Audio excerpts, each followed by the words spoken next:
Hello, everyone. My name is Brennan Marr. That noise you're hearing is my ventilator. And welcome to this bonus episode of Page Turners They Were Not, my Star Wars podcast. For those of you just joining us, I have a breathing problem, so I'm on a ventilator. And I understand that it's probably pretty noisy, but I hope you'll bear with me. So today, just a few days after Star Wars Day, I am going to be recording a commentary on the Star Wars films. So what I'm going to be doing today is a full-length commentary on Star Wars Episode 4, A New Hope, which I just like to call Star Wars. Now what I'm going to do is I'm going to record this.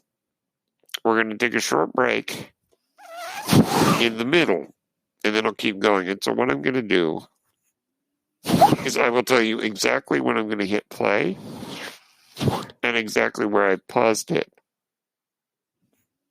when we come to about halfway.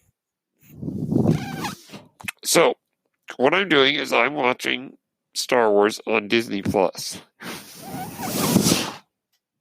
So this is the Disney Plus version, so the Blu-ray version, which I have actually not watched. So this particular version of the film, and I promise, being kind of an old school Star Wars fan,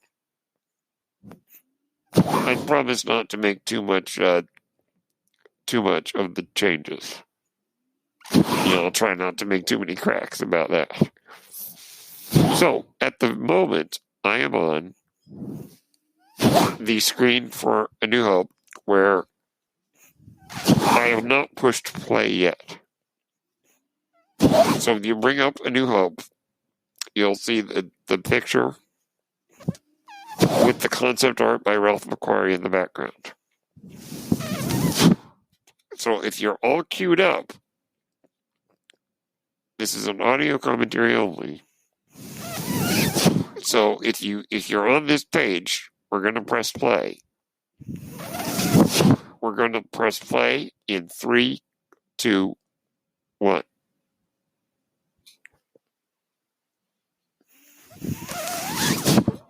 Now that Disney owns Fox, they can use they're able to keep the 20th Century Fox logo at the beginning.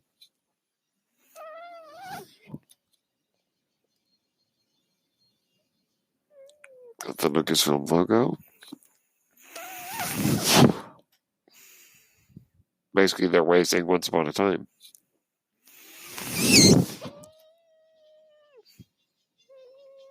This must have been quite a sight when the movie came out, starting with such a bang. They added the subtitle New Hope in 1981. It originally just said Star Wars, and then it started the crawl. Yeah, that first paragraph there, I think, refers to the events of Rogue One. Yeah.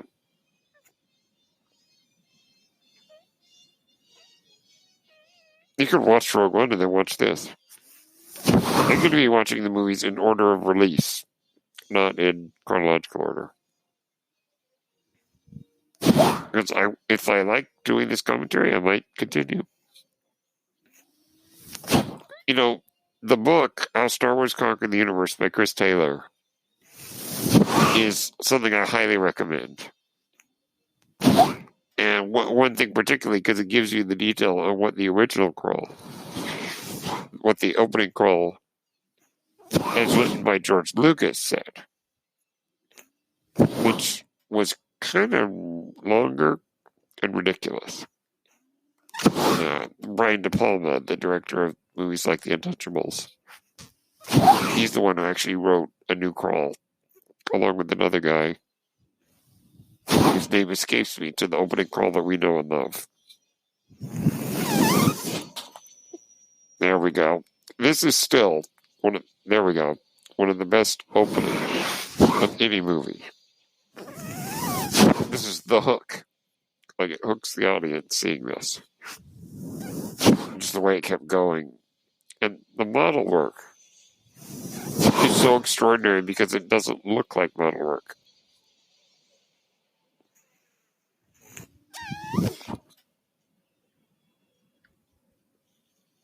Well, the quality here is amazing. You can see that 3PO has a silver right leg.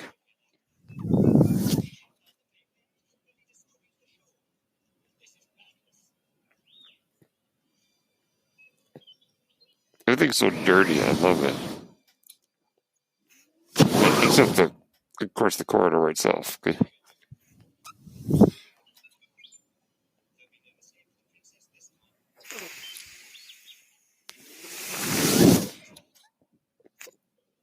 I like this. Just the sound is enough to make them nervous.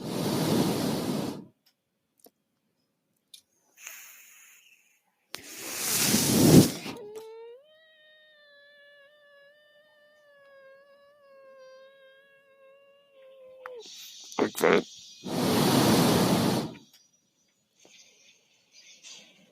Yeah.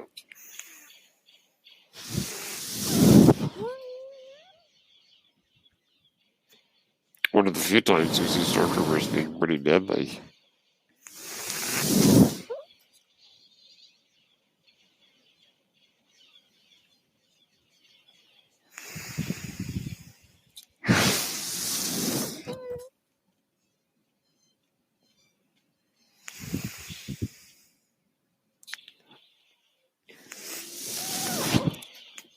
I didn't do an episode yesterday, so I thought I'd do a bonus one today.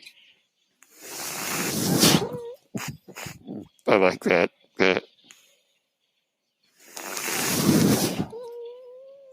Yeah. Great entrance. One of the best.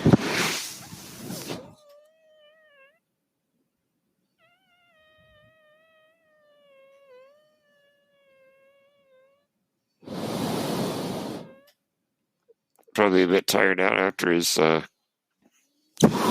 in Rogue One. There they go. Plans.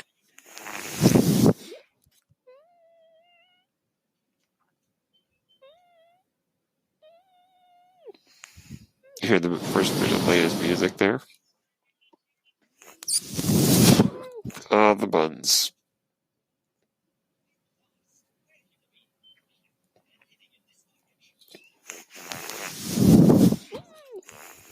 And we finally got to see Kessel in Rogue One, or in Solo. In Solo. Yeah.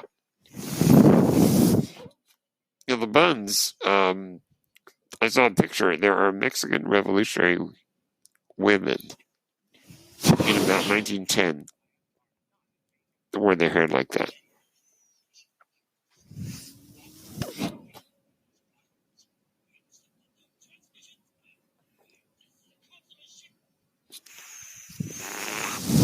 It's such a reference to those hairdos. Oh, that neck crunching is pretty gruesome.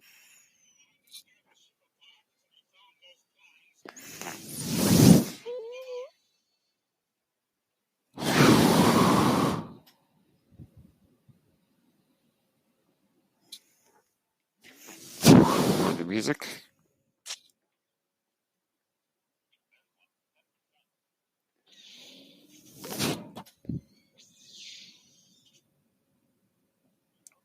She's always stunned look like. Yeah, the silver leg, you can see it now.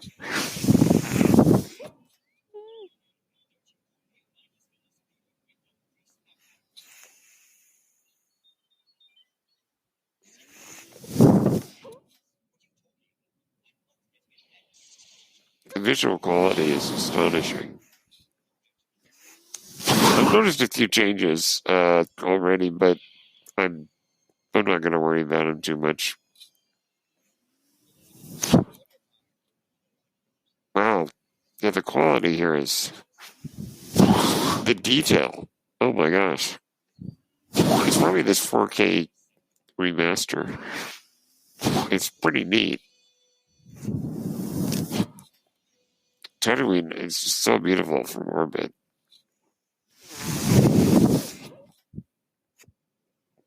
You see how short Carrie Fisher is?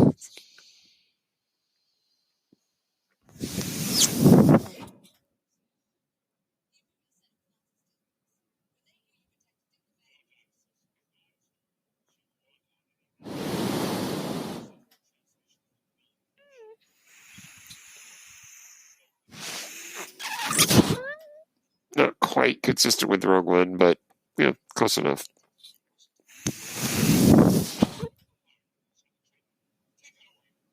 I mean, beamed to the ship by rebel spies. It's not exactly how it goes in Rogue One. That's how it is. Sorry, slight error on my computer.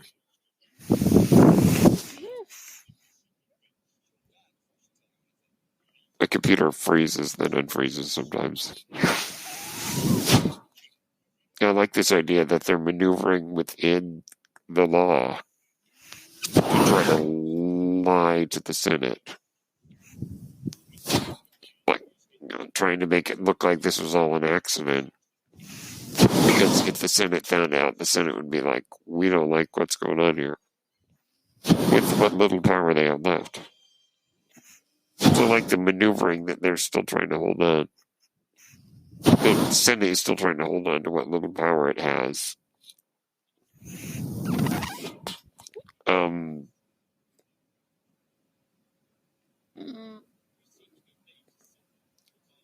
the bad guys still have to maneuver within that system.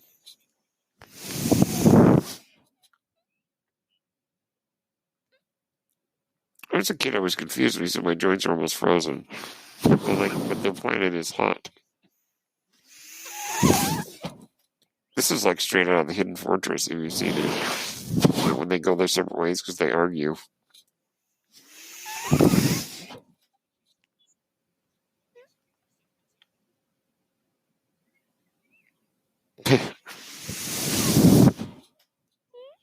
Yeah, R2 knows the whole thing, and C-3PO's like, what mission? What's all this?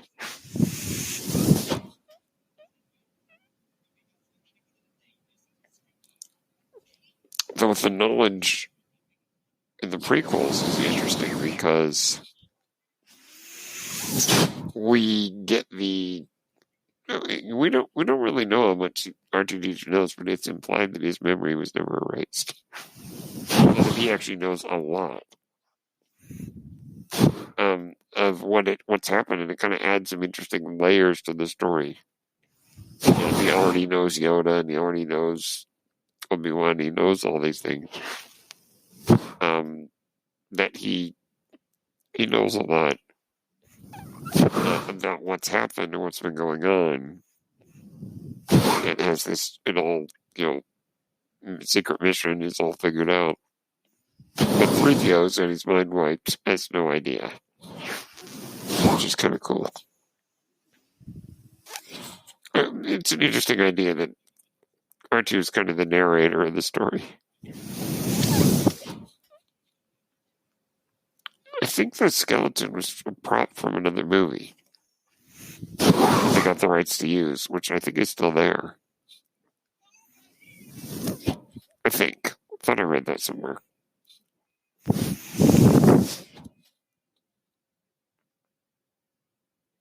Yep. This is, I believe, the same canyon where they filmed some of the Raiders of the Lost Ark, I think. This is in California, I believe. This part, at least. The rest of it was in Tunisia, I think. Yeah, the Jawas never freaked me out. I know they freak some kids out. When I first saw it, I don't remember being freaked out by it. I like the scene. I like the silence. I like just how the glowing red eyes and the Jawas. It's kind of creepy.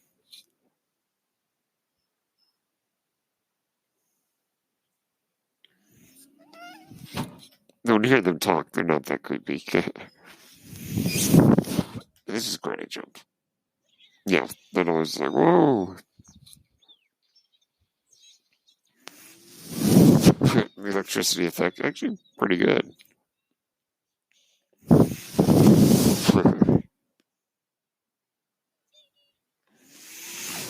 Houdini, I think means come on, or something like that.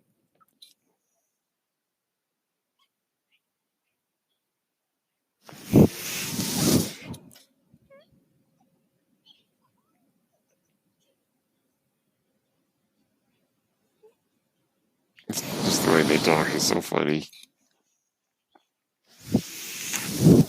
I like the music here. It's very jaunty. That's the thing. The music in Star Wars really speaks to what's going on on screen so well. Yeah, everything's sound is appropriate. Oh wow, I didn't notice the stars. Every musical sound is appropriate to the scene and further conveys the scene.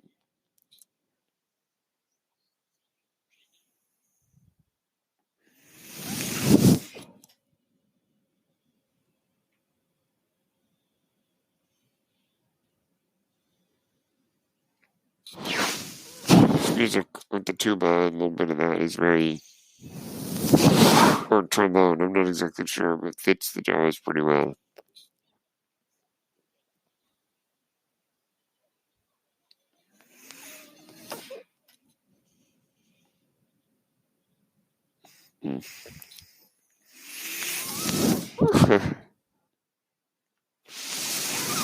This is such a menagerie. It's just, I love it.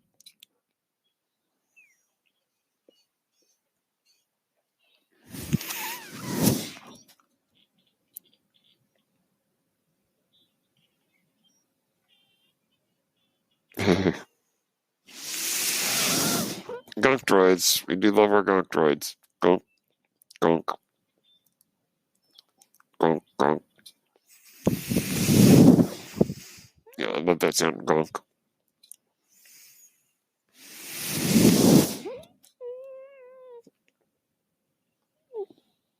That droid always looked kind of like a clown. It was kind of freaky. See, I just love R2-D2.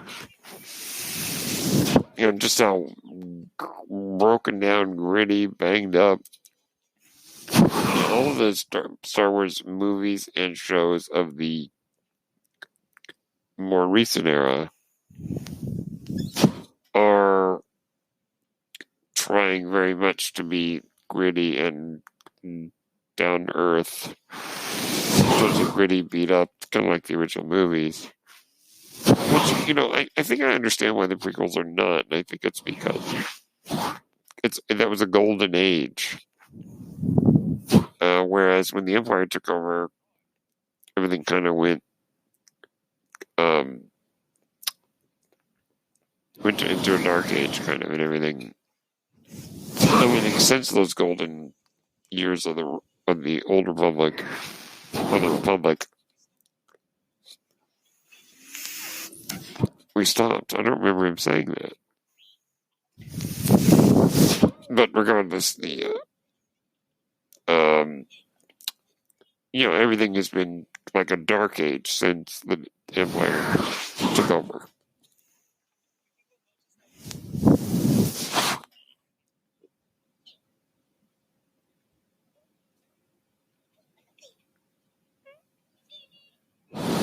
I've never watched these, so I'm not aware of the new changes, that I have noticed a few.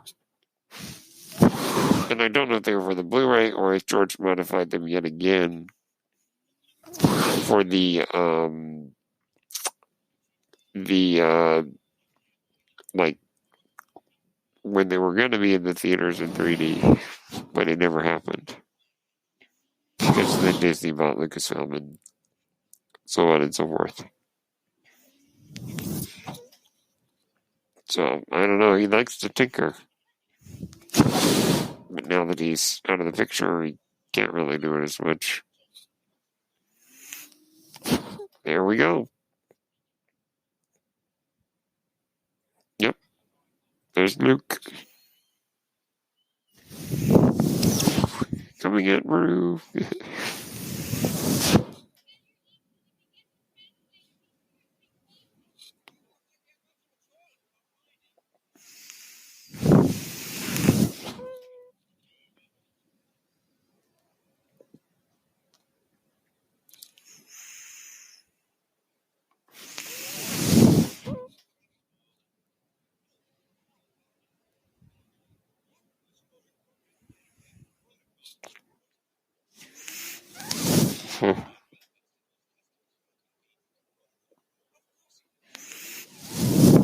There was a Schmodown match where the question is, who did Phil Brown play in Star Wars? And I did not know it. And it was Uncle Owen. The actor's name is Phil Brown.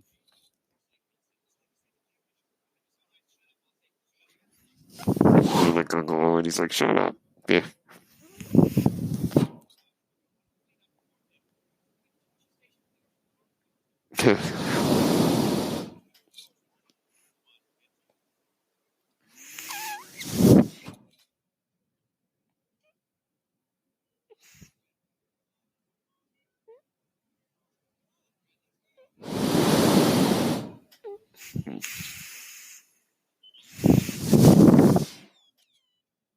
His sad sound.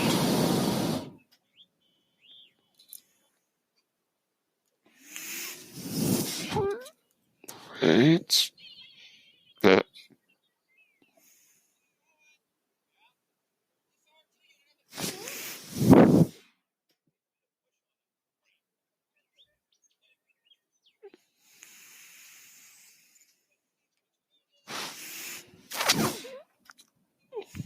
That's funny. We actually get to hear some of. Well, I mean, this is just the fact that C-3PO was originally written as more of like a used car salesman, but he actually got to do it a little bit there just a minute ago, and he's like, that one there is a real bargain. Very, very much. So we get a little bit of his car salesman personality.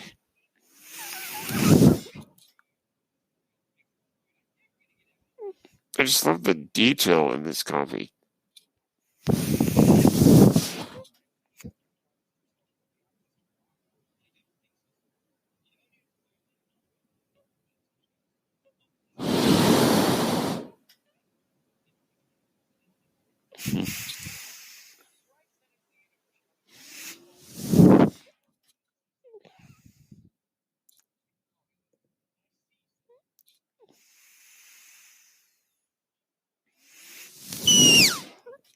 Human cyborg relations. This is my counterpart. R2D2. Yeah.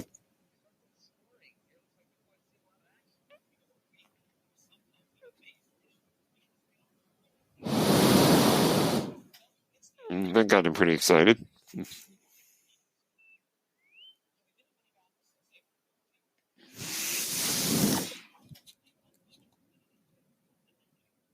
Which is funny because it becomes a great storyteller later. When he tells the Ewoks their story. This just connects so well to that scene in The Last Jedi.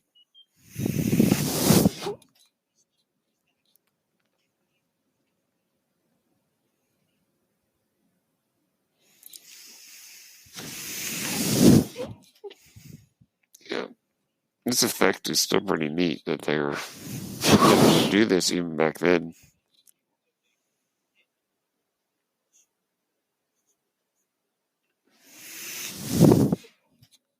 Weird that C-3PO doesn't know where she is. Though I think how much of that is the result of his memory wipe and how much of that is the result of him just not saying because it might be confidential.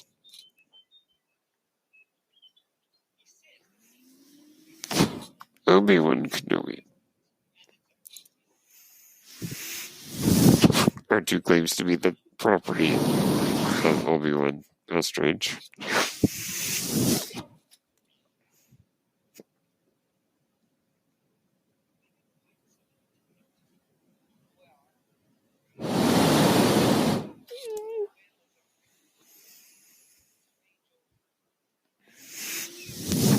It's funny because if Owen wanted Obi-Wan to stay away, wanted Obi-Wan to stay away from Luke, Luke knows Obi-Wan, or at least knows of him and even knows what he looks like. So that's kind of interesting. I mean, makes me wonder how often Ben has tried to come by. Or Luke has met Ben. You know, just few and far between. What a wonder that kid is.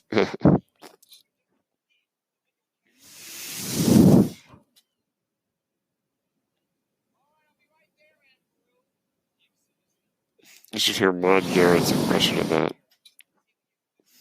Luke, Luke.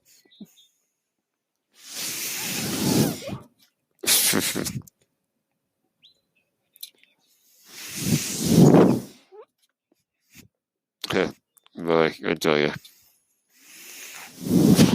Blue milk. There we go.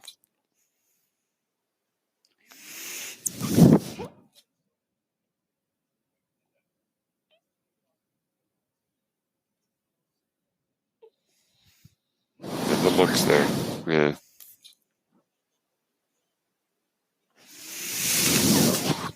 Phil Brown playing, or Uncle Owen playing dumb.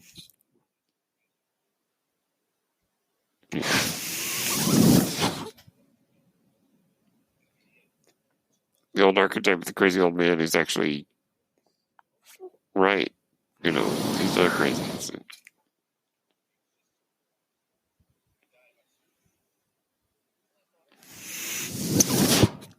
So clearly Luke would have met Obi-Wan when he was young, but not after if Uncle Owen get claimed.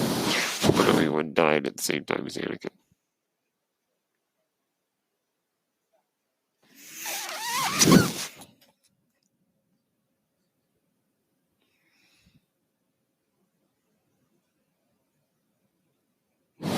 Or which academy? That's what I want to know.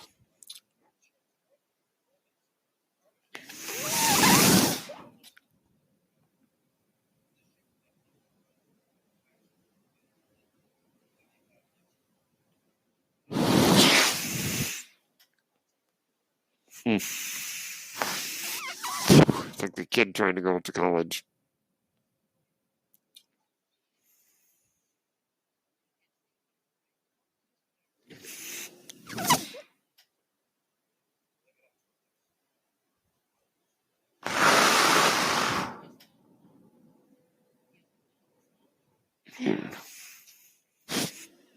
It's funny, you can read into that line, but the new canon suggests that they honestly believed that Anakin had died during the Clone Wars.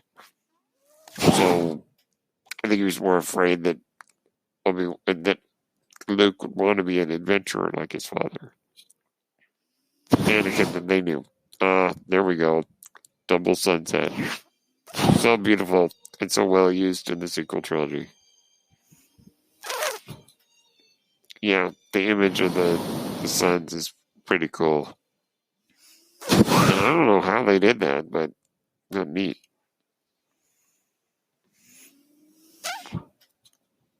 Got a little bit of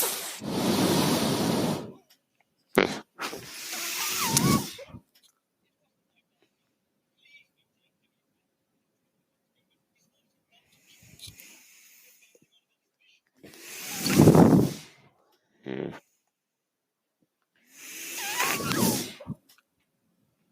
A little igloo. I love it.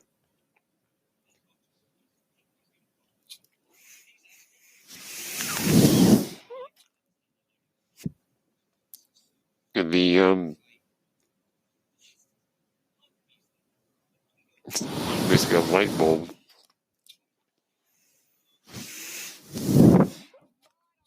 And the moisture evaporators are kind of like in Dune, the wind traps. There's some similarities between Star Wars and Dune. Now, Dune by Frank Herbert is my favorite novel. Hello there, this is Brennan Marr, host of Page Turners They Were Not, a Star Wars podcast. And I'm here to tell you about Anchor. Anchor is the best way to make a podcast. Why is that? Well, first off, it's free. Yes, you heard me right. Anchor is free. Anchor has all the tools you need to make a podcast from your phone or your computer. Anchor will distribute your podcast for you on various platforms, including Spotify and Apple Podcasts. You can make money from your podcast. And get this, with no minimum listenership.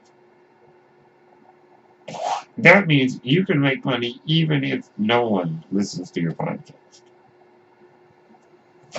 That, of course, is not ideal, as Anchor will allow you to spread your podcast, bring in more viewers, and you can make more money because of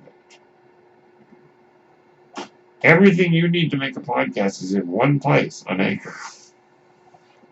If you're interested, download the free Anchor app or go to anchor.fm to get started. Thank you, and may the force be with you. Hello, everyone. I need an apology. So, the reason the audio you're listening to right now sounds different is because I recorded using the Anchor tools. Now, I didn't realize that Anchor will only record for 30 minutes. So I just spent a half hour talking to nobody. So what I'm doing now is I'm recording on Audacity. And that's why the audio quality is different. So we're going to continue with the commentary. And let me give you the exact timestamp. Okay, we are at 27 minutes, 11 seconds. So I'll give you a minute to catch up there. And I'm sorry if this is very unprofessional of me. I am not used to this. Doing a commentary. As I've never done one, but I promise the next one will be more professional. Okay, 27 minutes, 11 seconds. I am pressing play now.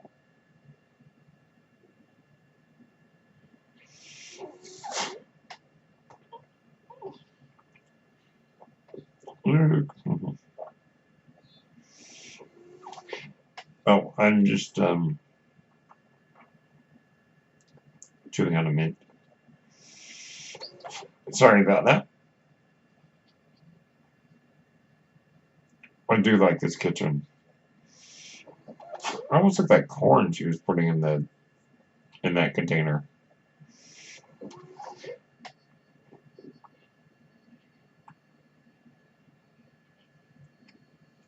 I like the effect there. It's very, very believable.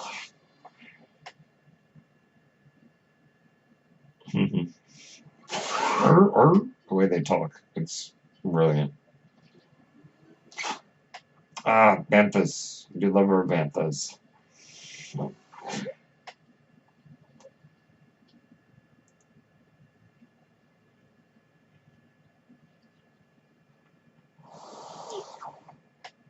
Everyone's going to be gibberish.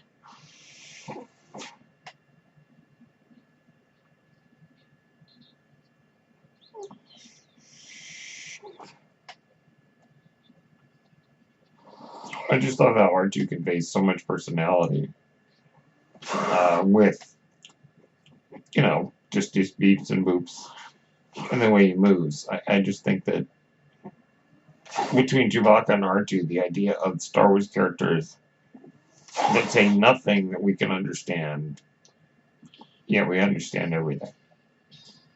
Pretty wild.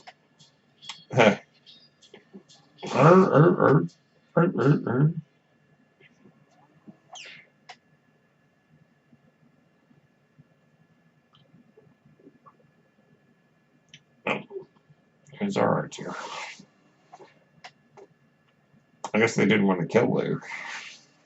They just wanted his stuff. I mean, his land speeder is quite a mess.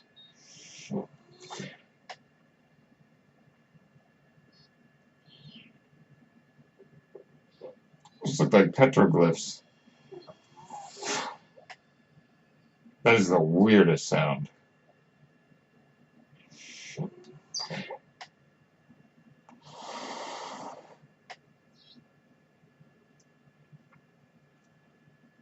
Yep.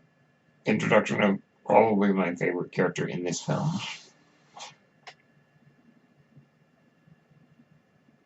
You know, and Sir Alec Guinness is a marvelous actor. Hello there.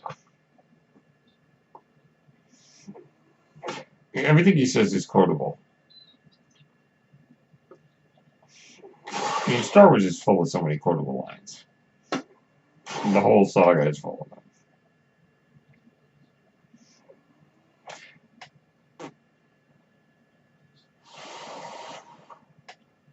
It's almost like the Clone Wars series took Obi-Wan's light sarcasm and turned it up to 11.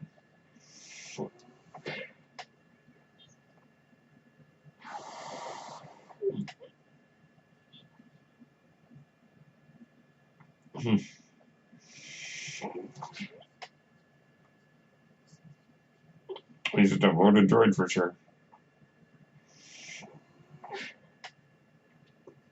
And the music, you have the Force theme going there. It's very nice. Very wistful. Very elegiac.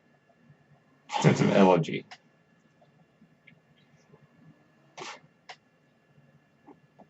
I'll tell you, Alec Guinness's eyes speak volumes as an actor.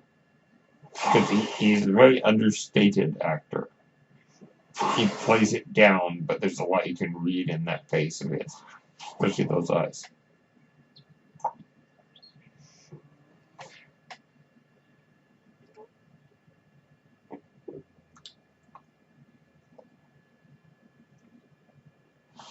Droid, I'm assuming that in the Kenobi series, he's going to go by Ben. Because he's kind of stopped going by Obi-Wan after Luke was born. So the Sand People are awfully skittish, it seems. Oh no!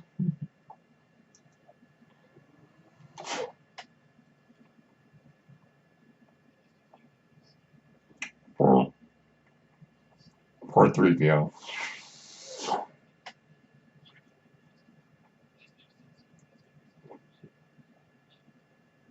Huh.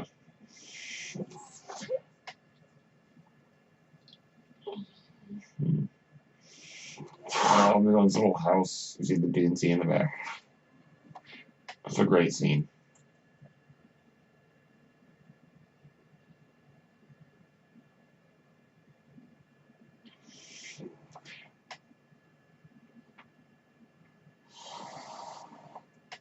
So I guess Owen never told Luke that Anakin had fought in the Clone Wars.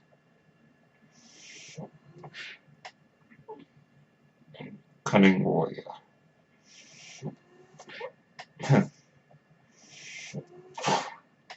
They say he's a good pilot all through this film, but we never actually see it till the end. He's a good friend. The Clone Wars series really highlighted the fact that Obi-Wan and Anakin were friends, something we didn't see very much of in the movies.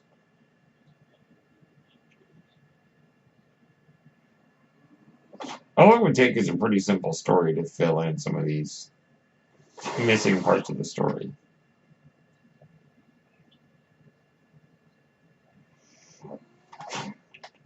It's a weapon of the elegant weapon. Or civilized age. Interesting. Yeah, I guess that the lightsaber represents chivalry.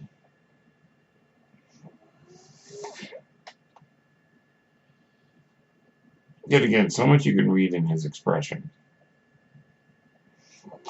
Like that pause right there. Wow.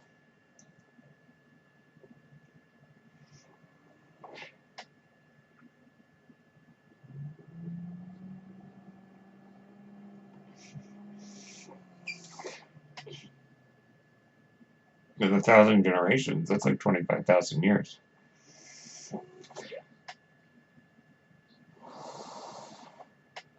getting an exposition done right.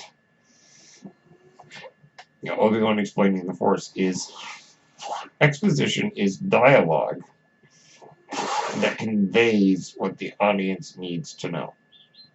But the question is often how to do good exposition. And Obi-Wan explaining the Force in about 20 words is brilliant exposition.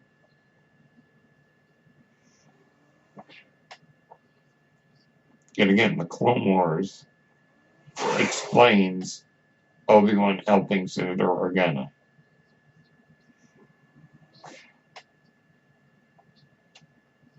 Something we didn't see in the movies. And because Leia says, years ago you served my father in the Clone Wars.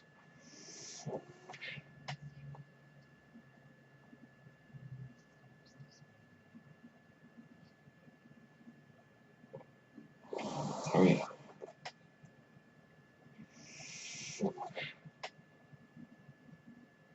Yep, a lot of that you can read in that face.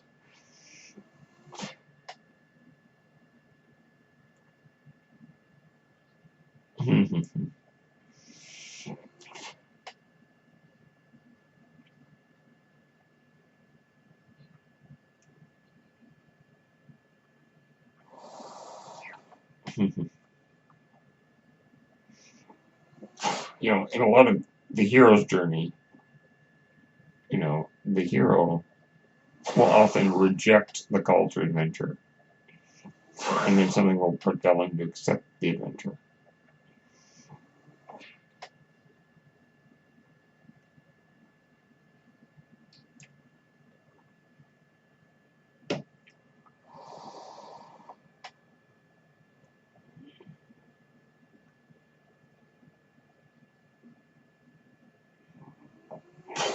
Star Wars is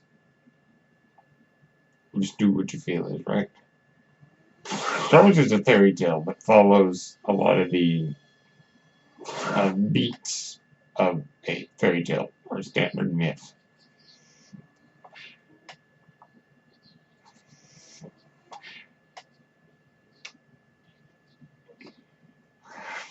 Not to this battle station.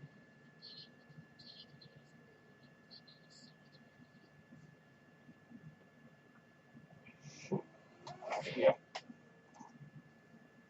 He's dissolving the Senate. I love this scene.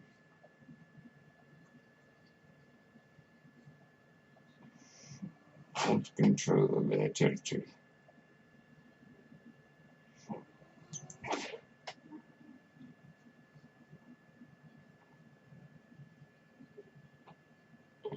Is it weird that I can name all these characters? This guy is Tag. Tarkin, of course. Multi is this guy.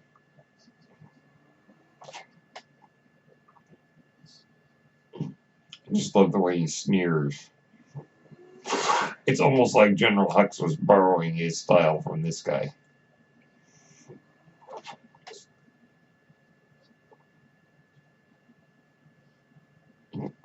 Some of this dialogue here, especially these lines, it's a good thing this guy can say those lines.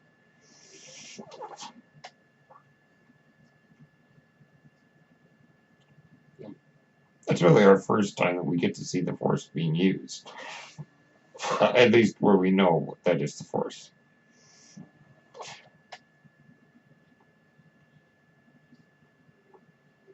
I find your lack of faith disturbing. Great line.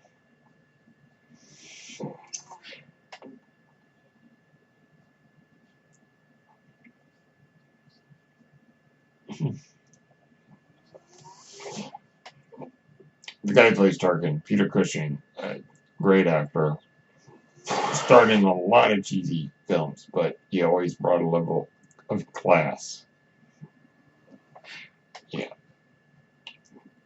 Pretty sad in Jawas.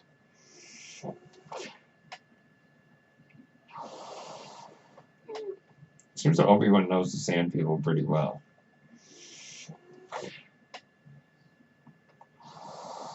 Yeah. Only Imperial stormtroopers are so precise. It's like, well, that's really the only time we see them do that.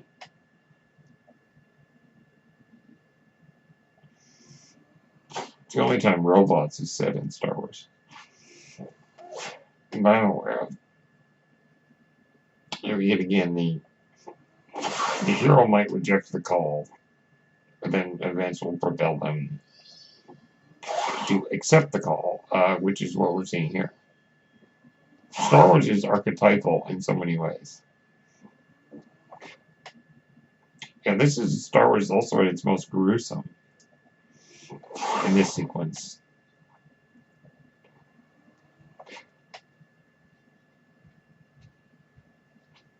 Hopefully the change in audio for the worst part of my podcast to this one isn't too abrupt for you listeners. Like I said, pretty gruesome. I mean, look at that. Looks like there's flesh still on the bones. Ugh.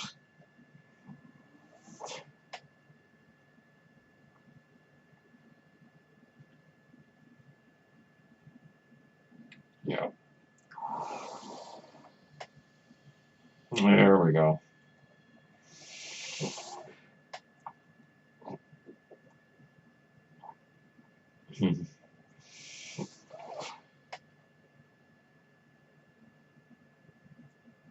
Vader's not in these movies very much. His movies in it were like 14 minutes or something. Not very much, but he sure left an impression. I hate needles. Ugh. Oh, I remember in Jedi Outcast, and you got stung by one of these things in the game Jedi Outcast. Oh my gosh. You walked around disoriented, everything would... really weird.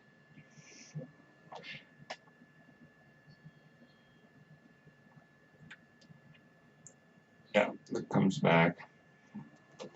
Very sad for the Jawas. They didn't do anything wrong. They didn't deserve that.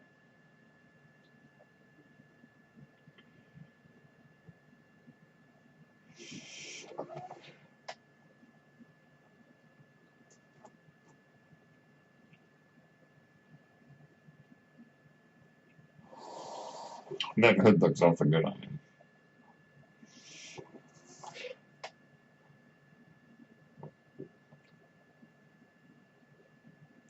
Yep. I love that Obi-Wan doesn't say anything. He just nods. He's like, okay. Luke saying, I want to learn the ways of the Force and become a Jedi like my father. Sets out exactly what his quest is. We're going to find more wretched lives coming. He's got so many quotable lines. But it's interesting because in Return of the Jedi, Luke says, I am a Jedi like my father before me. It's such a great through line from that first scene where he said, I want to learn the ways of the Force and become a Jedi like my father. He succeeds. I have seen all the Star Wars movies in the theater. I saw the special edition re-releases of the original trilogy in 1997. President's Day at the Dome theaters that aren't there anymore. The Domes at Winchester. So I've seen all 11 Star Wars films in the theater. 12 if you count the Clone Wars. We don't need to see its identification.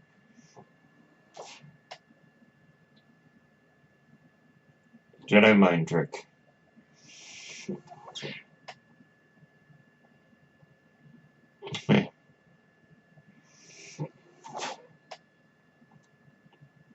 It's interesting how they really expanded the city with the special edition re-release.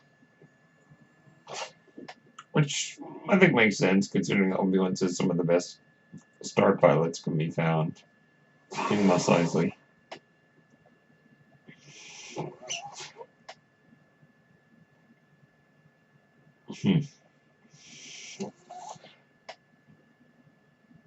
Weak-minded stormtroopers, huh?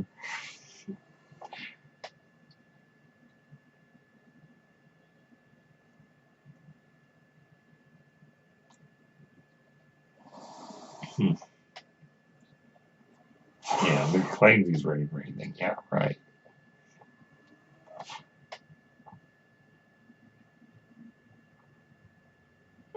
That one of those guys was in my dream last night. I kid you don't. The triangle-shaped guy. They're called, the species are called Arcona. There was one in my dream last night. I kid you not.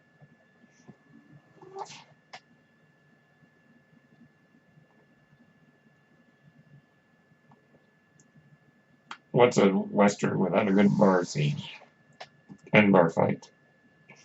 I say Western because Star Wars is a Western. I love the music here. John Williams really indulging his jazz roots. He was a piano player in a jazz band. Yeah, that's where he started.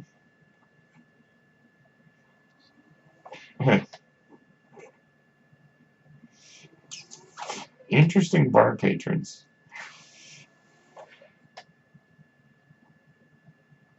Greedo.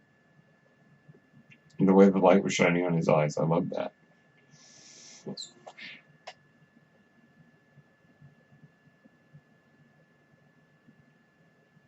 Where?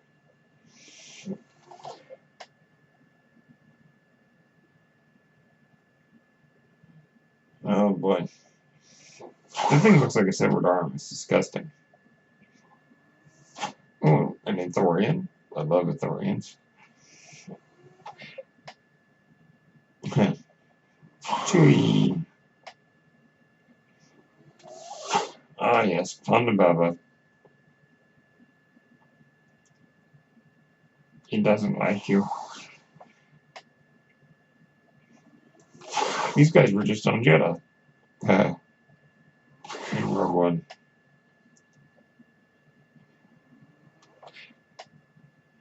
You'll be dead. Like I said, bar fight. Yep, there he goes. Gotta be a bar fight. Did he kill both of them, or did he just get them? Ugh. Like I said, pretty gruesome for Star Wars. It's like nothing to see. Move along. Western. Oh, there's that praying mantis guy in the background. Chewbacca. Chewbacca. I swear the pronunciation, I think, in Star Wars.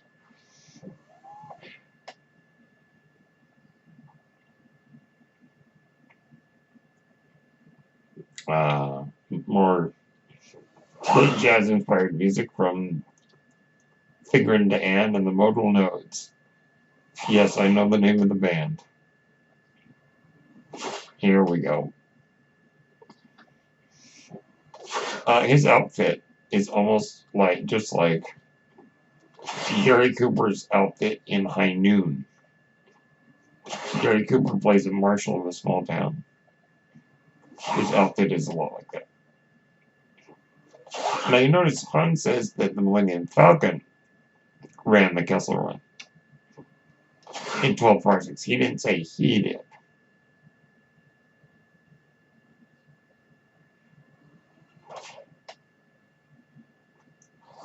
And no questions asked.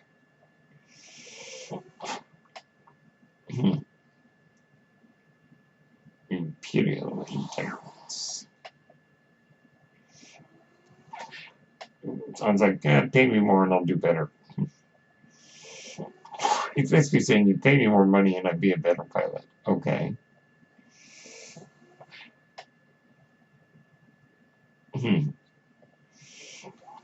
Yet again, a lot of comments about Luke being a quote-unquote great pilot.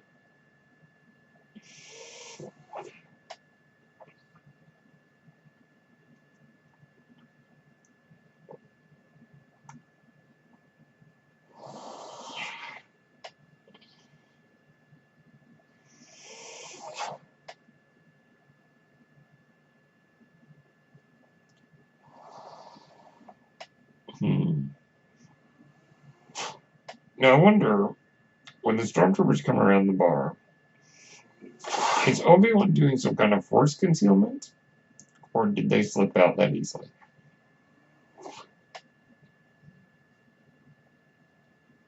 The makeup on Chewie is extraordinary. There was no makeup Oscar until 1981. So if there had been, they probably would have won it for Star Wars if there had been around this time. This is 4 years before. This is 4 years before they invented the Best Makeup Oscar. Ah, Greedo.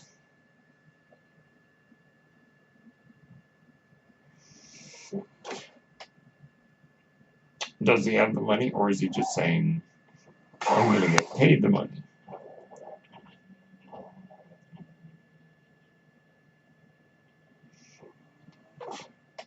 No time for smugglers who drop their shipments. It makes you wonder how long, well, I assume, Han had been working for Java for about 10 years.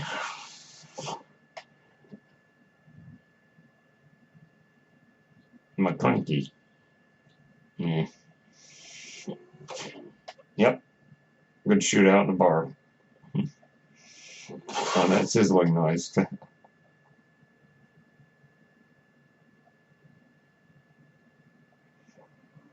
Yeah, that's a very Western movie.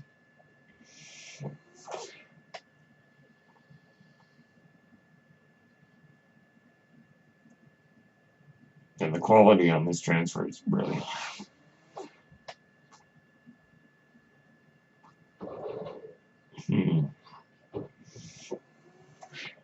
These guys must be pretty tall, because if they're next to Vader, they're not that short. And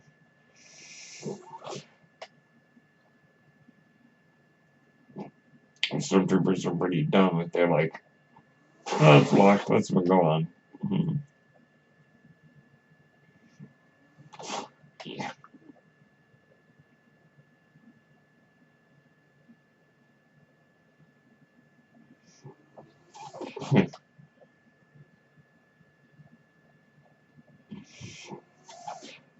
Yeah, then we learn that R2 is a cusser. He's got a potty mouth.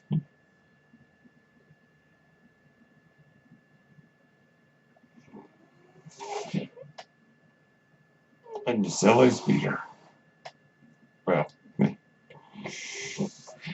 see, do all the Rhodians, that's Greedo's species, do all the Rhodians wear the same outfit? Oh, yes. This scene, which I think this scene is a little bit redundant. Because all the information we learned in this scene, we already learned in the scene with Greedo. Yet again, what is this with Rhodians all wearing the same clothes? Boba Fett. He was added later, by the way.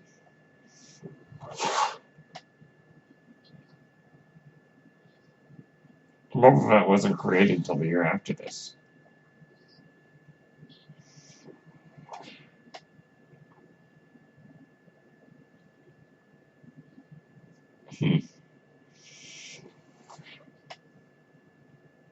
Working on his tail.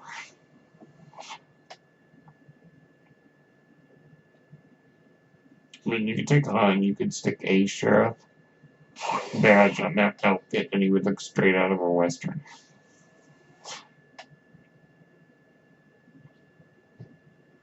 Java will always look better as a puppet.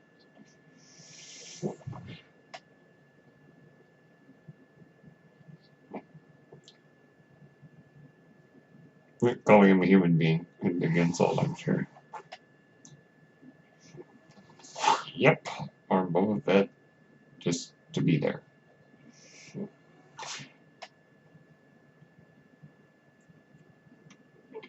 94, which is what the numbers look like on the wall. Yes. Nice to see another one of that species in The Mandalorian.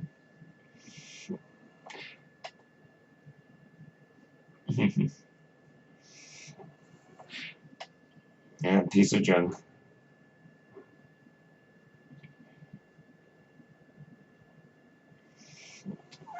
Kind of makes me wonder what Han mostly did. I mean, we know he's a smuggler, but he takes people. He's willing to transport people. It kind of makes you wonder who are some of the interesting folks that he's had to transport over the years.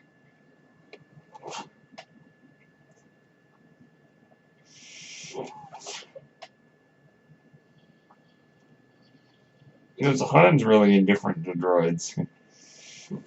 He's like, whatever about droids. But, yeah, that's quite a shootout. You know, when R2 and 3PO walked past him a couple minutes ago, R2-3PO's like, hello, and he's like, eh. He just doesn't really care. We saw the dice a second ago.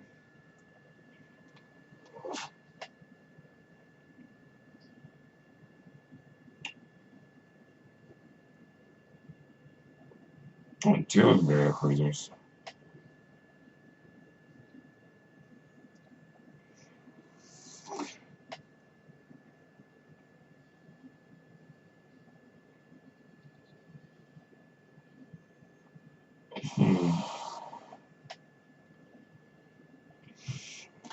Yeah, don't insult the Falcon.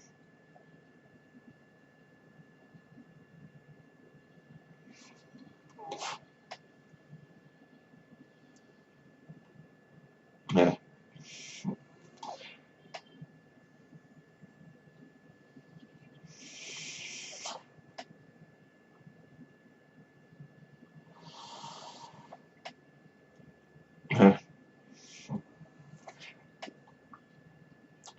Smacking his hand.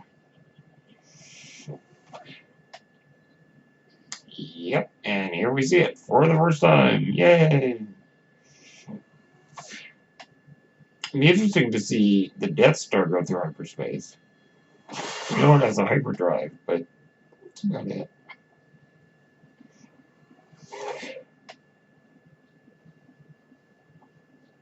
Interesting, he says we've entered the Alderaan system when I think Tarkin was looking out the window.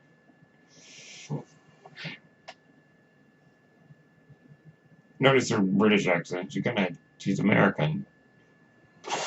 Carrie Fisher is, but she slips in and out of her British accent. Yeah. Leah. Hit again. More pronunciation troubles.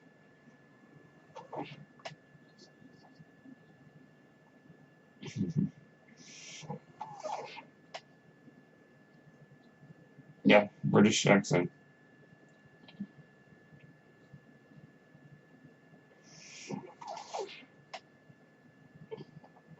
Shows how short she is.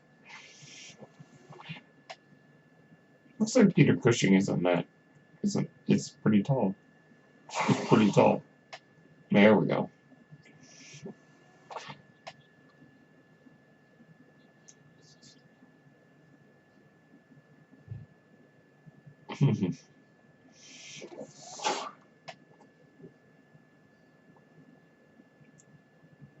And Tarkin, Peter Cushing is just marvelous.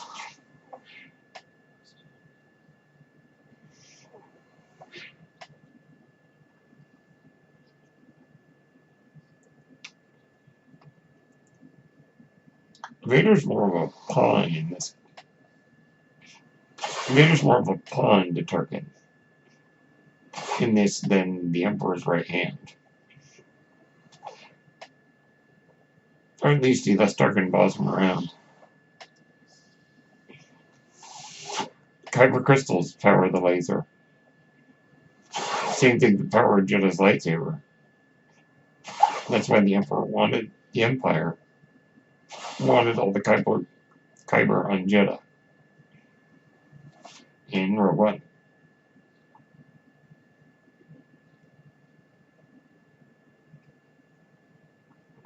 Yeah.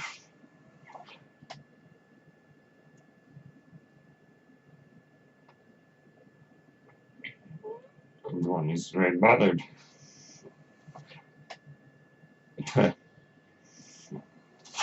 was like, whatever. Ah, yes. Dejarik.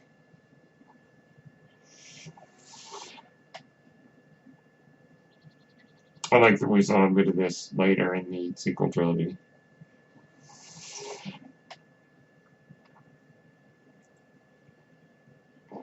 We saw it in Solo, we saw it in Rise of Skywalker, we saw it in The Force Awakens.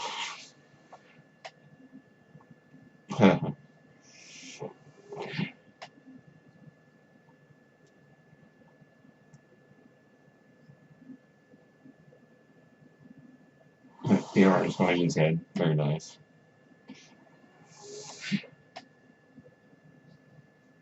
Yeah, let the Wookiee win. Classic. We actually get to see Chewie rip people's arms out in Solo.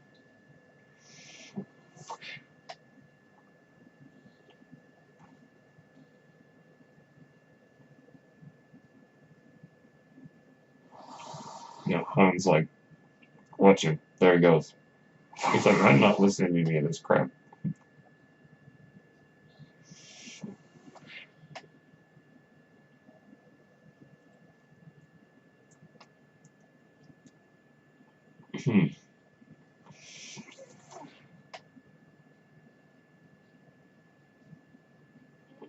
He has indeed.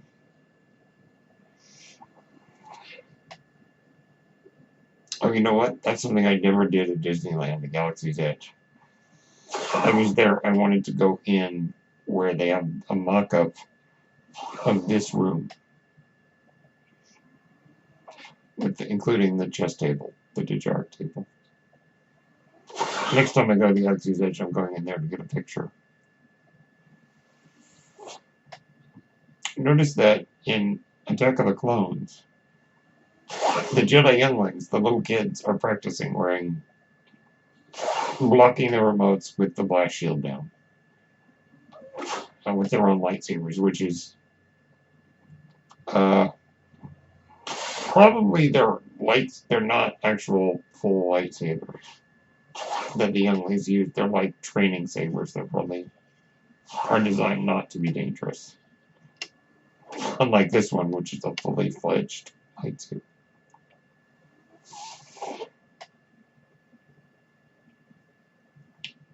He's the cynic. He's the audience. I was like, you believe in that force crap?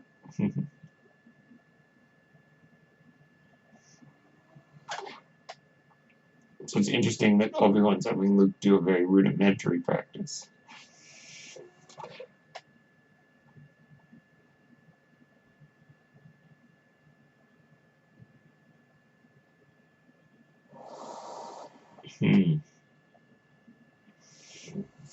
I like this room.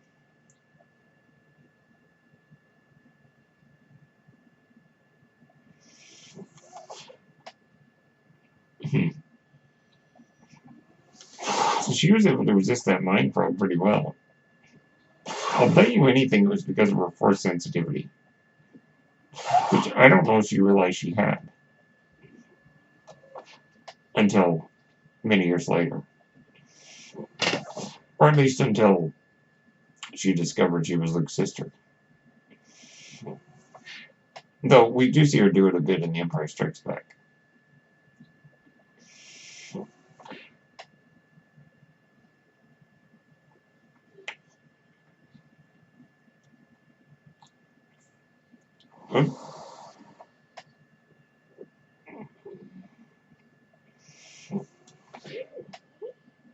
Well, don't follow it. True, they identify. It reminds me of playing TIE Fighter on the computer.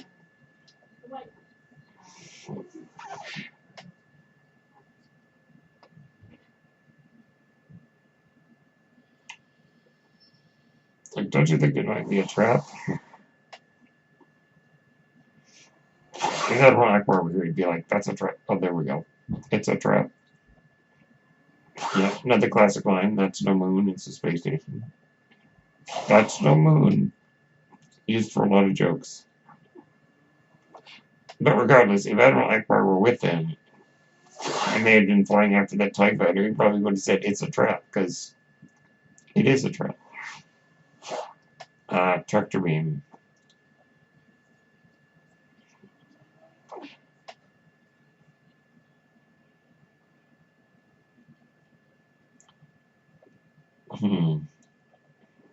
I love this sequence,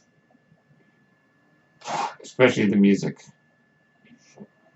Obi-Wan's like, "Come on, we can do this non-violently." And Han's all about fight, fight, fight. Yep, I love how it's slightly turning. You can see it. Yeah, I love this. The music, nice matte painting. This is Stormtroopers with the air packs on the back. Yeah, the model work is impeccable.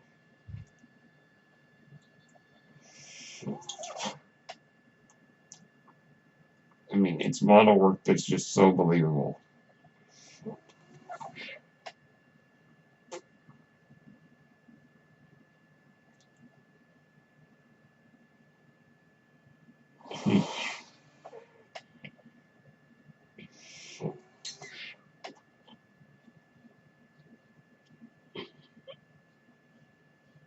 Well, maybe that means they postponed their executions. That's probably a good thing, though. I know that they still had it on the books that they would. Some little elevator on that shaft, how interesting.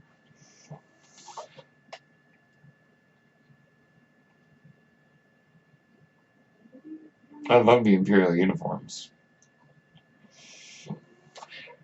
Yeah, we didn't actually get to see the Falcon's escape pods until The Last Jedi, oddly enough. I had no idea what it looked like. They looked like coffins. But I had no idea until Last Jedi. Nobody did. Nobody got to see it till then.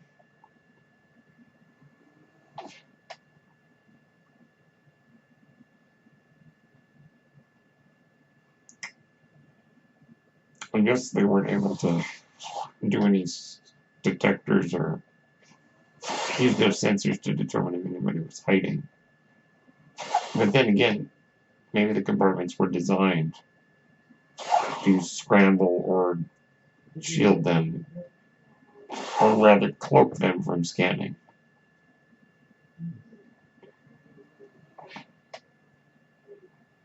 It's a very good question.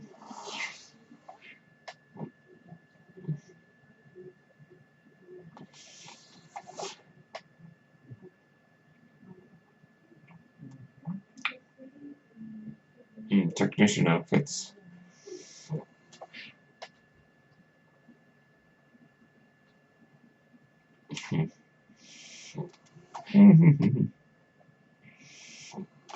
You heard nothing. Well,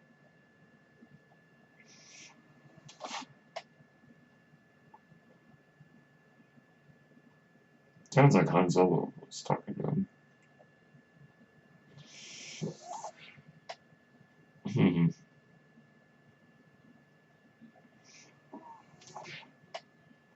Man, sideburns. This guy's got serious sideburns.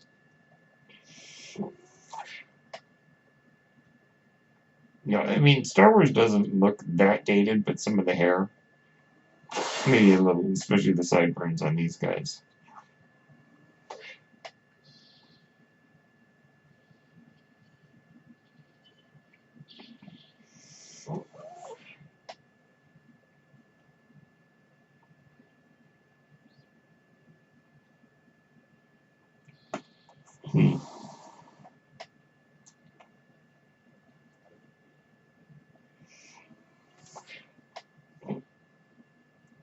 He doesn't like the stealth approach.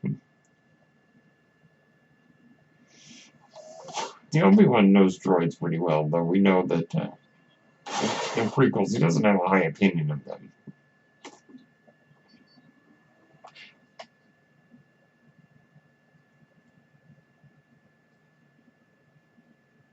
Hack on the computers.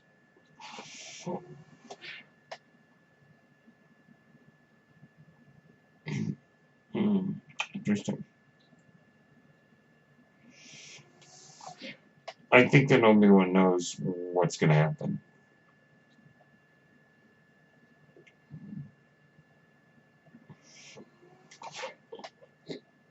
It's almost like he knows he's going to die.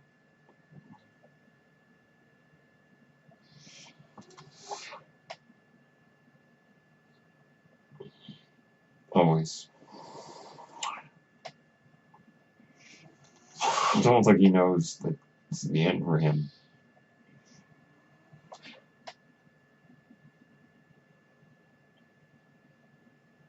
I love how he leans on Chewie.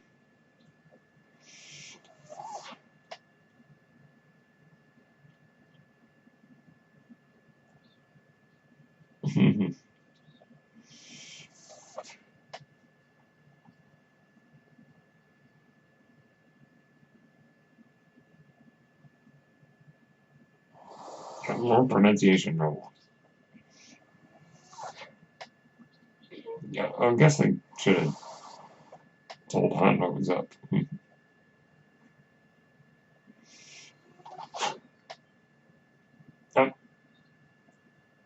If I'm not mistaken, AA-23 is the part on the Discovery in 2001, A Space Odyssey, the part on the ship that HAL 9000 thinks is faulty.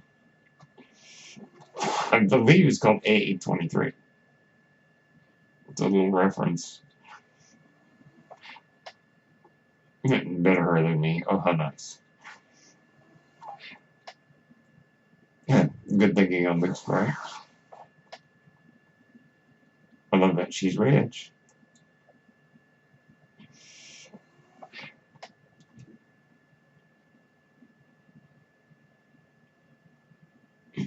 Money. Money, money, money.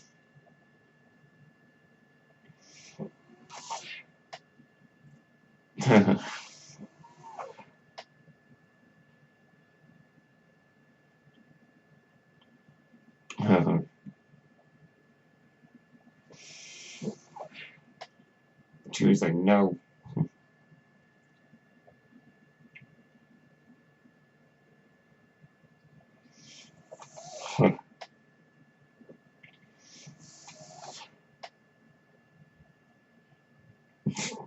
Oh boy. I love that where he puts his arm on R2. I like that. Mouse droid.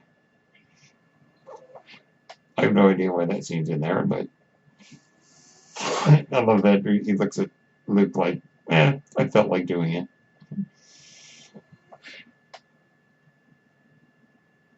In the Empire, everything is very standardized, mechanized, regimented, including the color palettes. Hey, ISB guys. Imperial Security Bureau wears white, and so do like engineers, like Director Krennic. You can't see a thing in the Stormtrooper helmets. It's like, wait your turn for the next elevator, buddy. Yeah, so the color scheme and everything is just very standardized, regimented, giving it a sense of the Empire is an impersonal machine. Whereas the good guys, the rebels, often have more earthy colors, more vibrant colors, giving them a sense of life.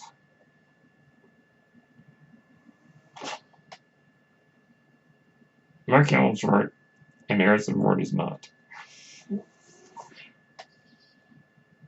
Yeah, I mean, it's crazy.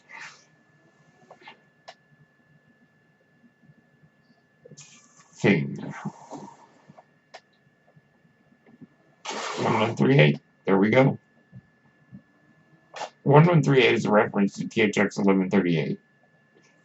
Or THX 1138. George Lucas's award-winning student film. And also his first theatrical film. He took his short film, which is about 20 minutes long, that he made at USC, University of Southern California, as a student, and then expanded that into a feature film in 1971, being his first theatrical film, THX 1138. And so 1138 is a number that appears quite frequently in Star Wars and also in American Graffiti, oddly enough, which is Lucas's second film. Technically, this is only Lucas's third film. Star Wars is. American Graffiti is fantastic. And I like THX 1138. I don't love it, but I like it very much. But I love American Graffiti. It's on trying and failing to talk his way through this. Boring conversation anyway. It's like, oh, that was smart. Now, Han sometimes doesn't think. I like this iconic moment. Yeah.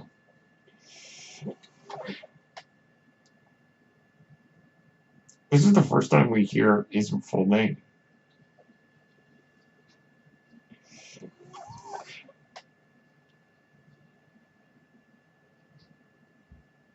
I assume she knows that Ben is his name as well.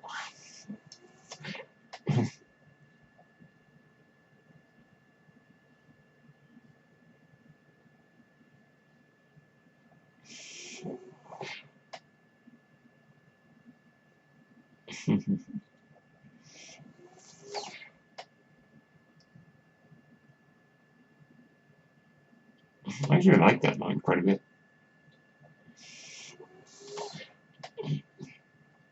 It's funny. He's dismissing it, and Vader's like, nah, it's Obi-Wan.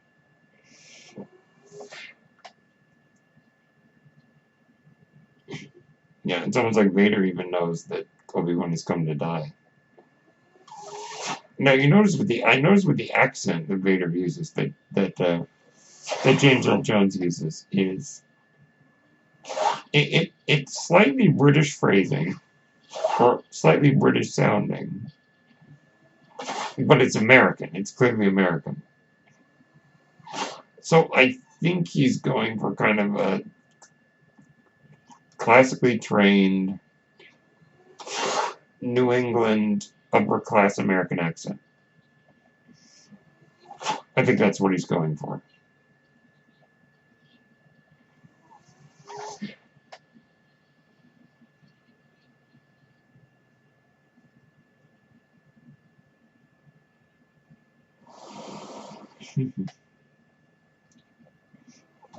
Look how beat up he is. Man, it's crazy.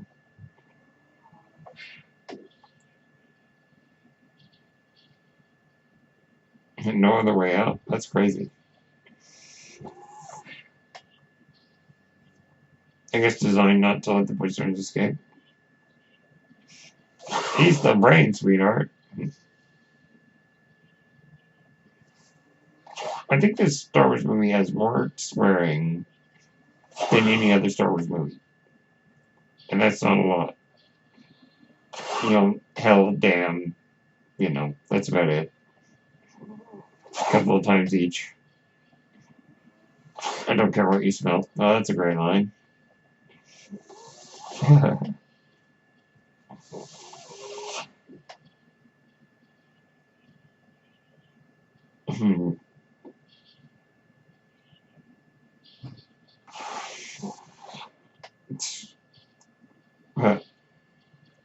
Yeah.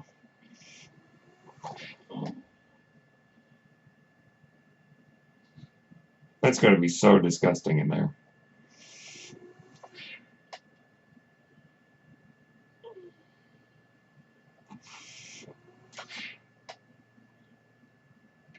Yeah, it stinks. Academically sealed. That's pretty wild. Yelling at each other.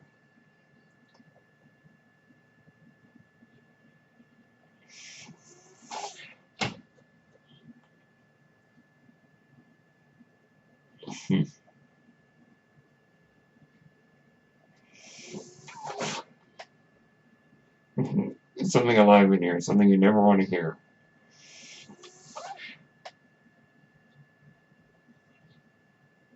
It's called a Dianoga.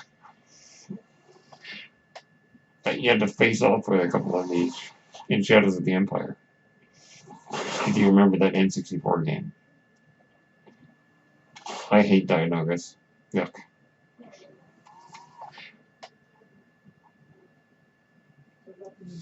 That's going to be so gross to get pulled down in that water. I mean, who knows what's in there? Ugh.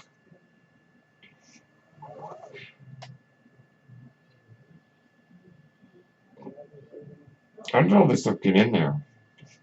I wonder, are they like below a shaft that goes really, really high? And there's like larger openings.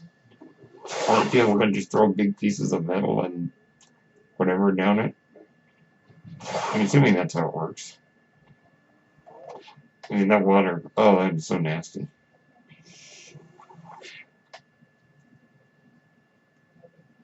Mark Hamill has some funny stories about filming this scene. But like I said, read out Star Wars Conquer the Universe. It fills in so much.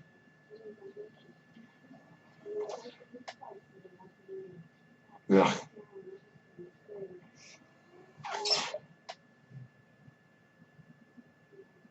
Yeah. How many times are we going to hear that line? Well, a lot. Everybody says it in some fashion.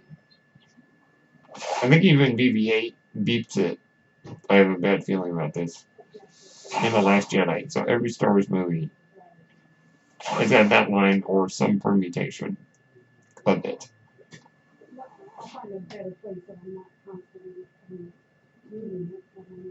Yep. Pretty wild.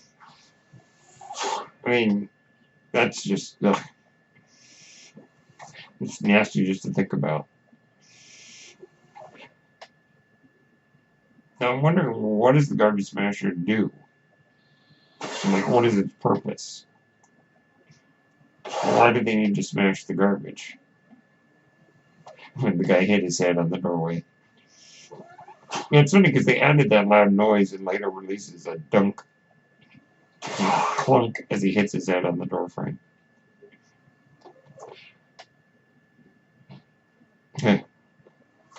Stormtroopers are pretty dumb. Now that guy's tall. I wonder if the door didn't open all the way it was supposed to. You could read in universe that the door has a glitch. Like within the story, it has a glitch, and that's why he hit his head. So you could read it as not a movie error, but it's actually part of the story. Like, maybe the door was busted. It makes you wonder, is there a height requirement to be a stormtrooper? Like, if I'm not mistaken, like Napoleon's Imperial Guards had to be a certain height. Nazi SS guards had to be a certain height. Thank goodness R2 has just got all the right tools for this stuff. If R2-D2 is the one telling the story, which I think he might be, then maybe he embellished his contributions. And said, oh yeah, I did that, when, he didn't really, but... Because in every Star Wars movie, he saves the day. In some way. Except Solo, because he wasn't in Solo. And Rogue One, because he was only in it for like a second.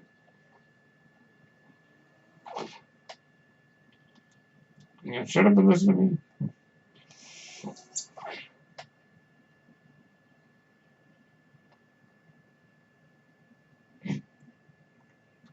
This wall seemed kind of floppy.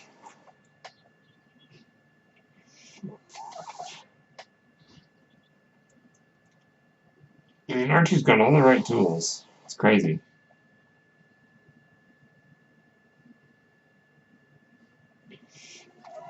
I'm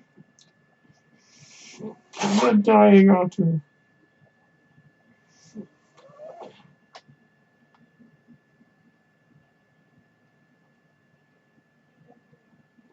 Oh, there we go.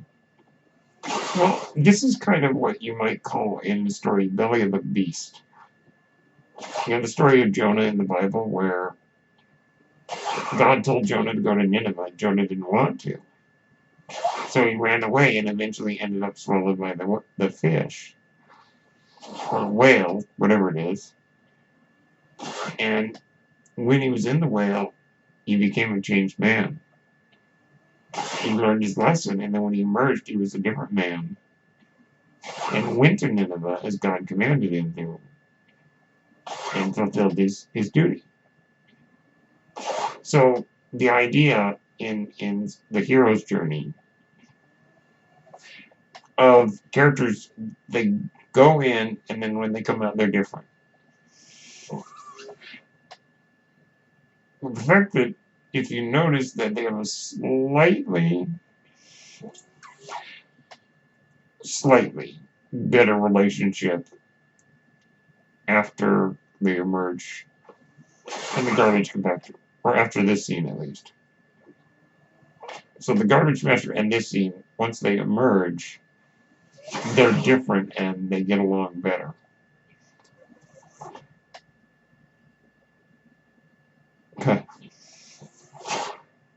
Oh gosh, the banter is great. But yeah, it's kind of the belly of the beast, the belly of the whale. They come out and they are slightly changed. And this happens in a lot of stories, and you could argue it happens in other places in Star Wars. Yeah. Yeah, that guy says maybe it's another drill. As a kid, I thought he said maybe it's another girl. And I'm like, is that supposed to be a joke about Leia?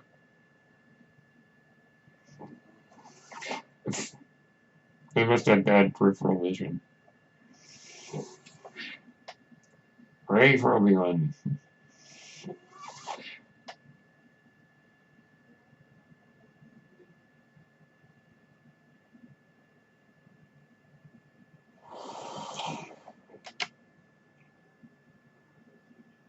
Well, I mean, now they get along a little bit better.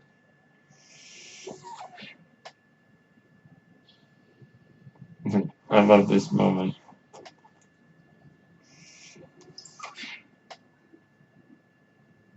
Leia's hair is starting to get a little messy.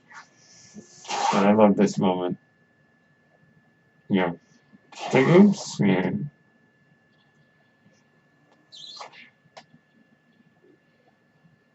It's like, so much for that.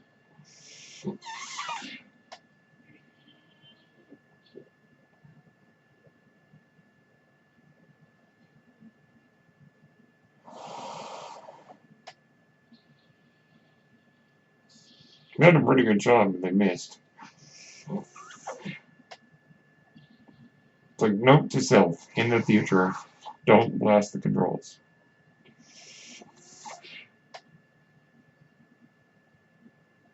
It's some pretty impractical architecture that the Empire likes. You know, no railings, lots of dangerous crevices. And I don't know, is that to inspire fear? I don't know. Yep, there's our Wilhelm Scream. Wilhelm Scream, I guess it's not pronounced Wilhelm. Wilhelm Scream came from an old film in the 50s. A couple of westerns, and then became known as the Wilhelm Scream because there was a character in a western named Wilhelm who, when he was hit by an arrow, gave that scream. And so it's been nicknamed the Wilhelm Scream. Yay! Very swashbuckling Errol Flynn Robin Hood kind of moment there.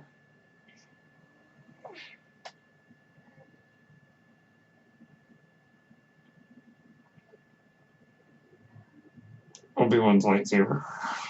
Which actually looks a lot like the one that Luke makes, the screensaver.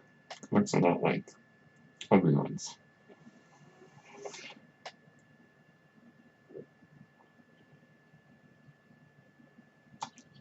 Yeah, there's a bit there. The music, you probably heard it. That bit of the music sounded very Tchaikovsky. like from the Nutcracker, particularly from the Arabian suite. The Arabian dance part of the Nutcracker.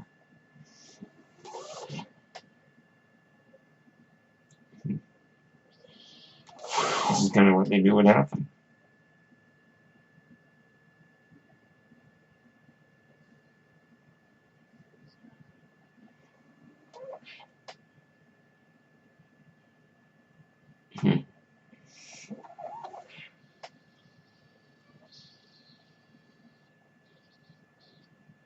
Classic lightsaber fight, it's not the most choreographed, well choreographed, but you know, they did the best they could. But seeing a sword fight in a sci-fi film is pretty cool. Well, science fantasy, we'll call it. Yeah, I think that Obi-Wan understood, having communed with the spirit of Qui-Gon and learned the secret of Jedi Force ghosting, he understood something that Vader didn't. That in the state of being a Force ghost, he is more powerful than Vader could imagine.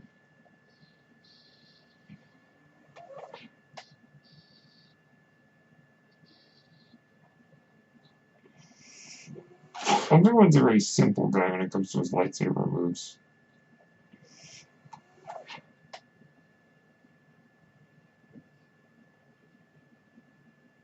These lines are really cheesy, but these actors can say them.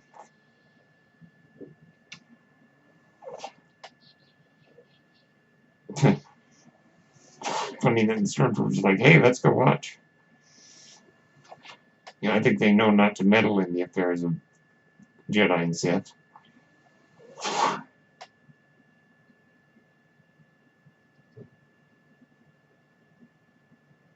But, I mean, Obi-Wan, I think, did this deliberately to distract Vader and the Stormtroopers.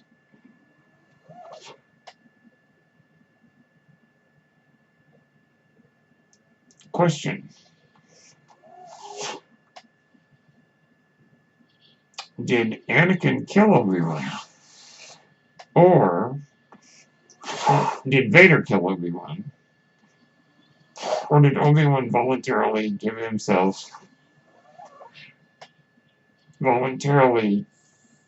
choose to die at that moment?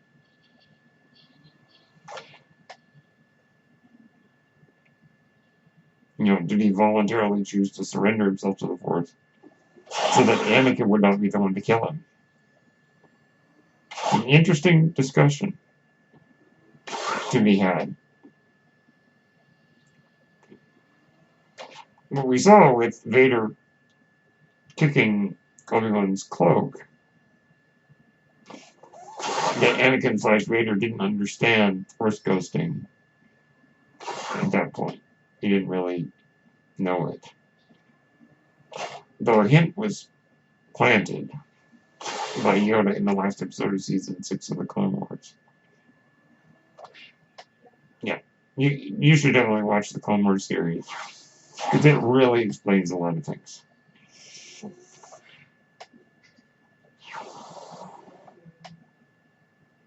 Now, some people say, why is Leia not too broken up about Alderaan being blown up? And I think that it's because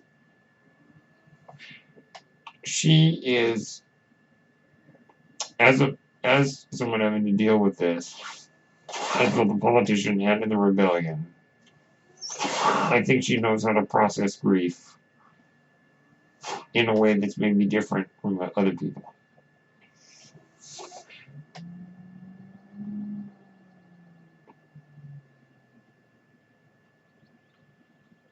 I love the music here.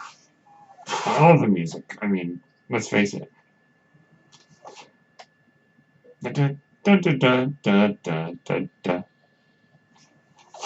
Like they do in Family Guy. I mean, the music's so iconic.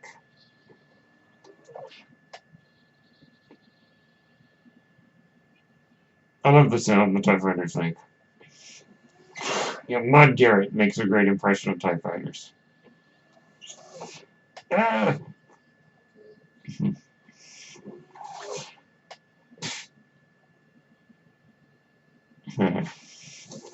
Yeah, this thing's a bucket of bolts is what it is. And the model work, as I say, is extremely impressive.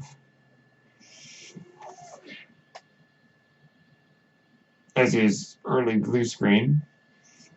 Well, not early. I think blue screen's been around for a while, but blue screen here is nice. But it's deliberately 70s. It's deliberately old-fashioned, but I like that. It gives it a sense of charm. That some of the effects have a little bit more of a, cheesier effect, but it gives it so much personality is the right word. I don't know if that makes sense, but there's something about old-fashioned filmmaking, old-fashioned special effects that has a charm to it.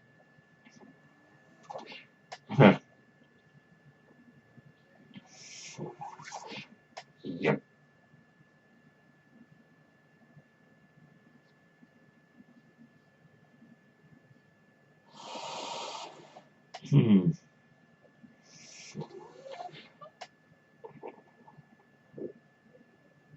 Yeah, he's the one who could talk down to him.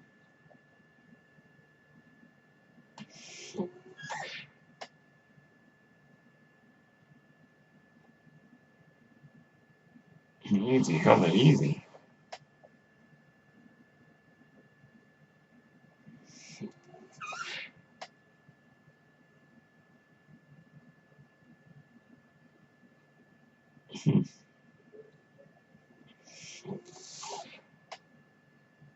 It is from me, sister.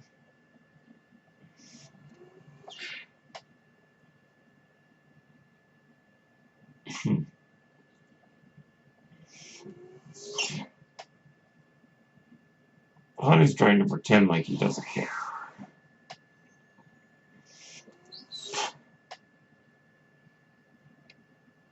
I care. That's Joseph Scrimshaw's favorite throwaway line.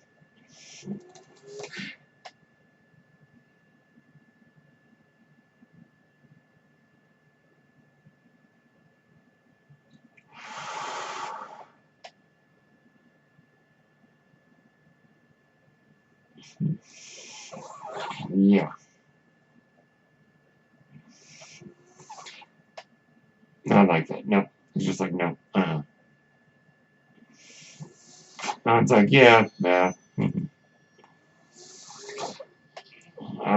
then.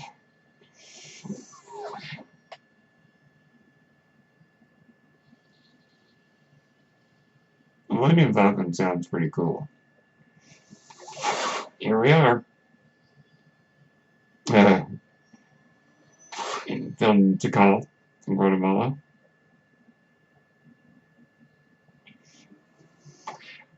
I like that Rogue One was able to give us a bigger picture of the rebel base, because they were making this movie here on such a shoestring budget. I always forget these characters' name.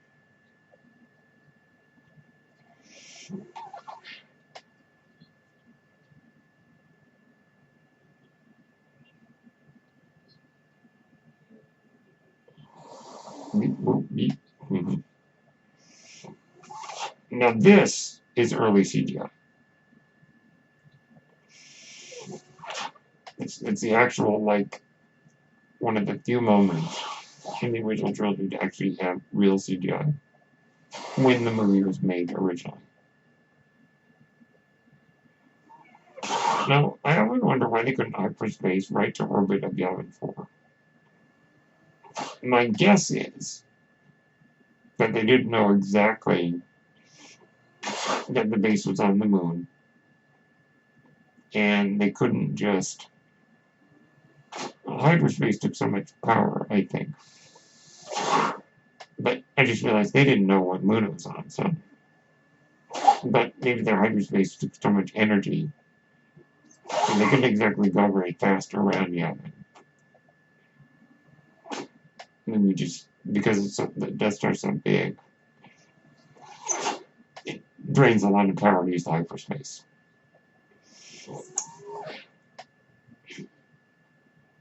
General Dodonna.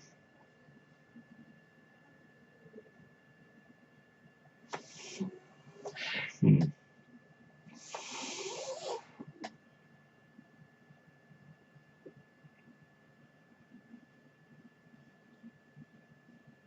Hmm. There we go.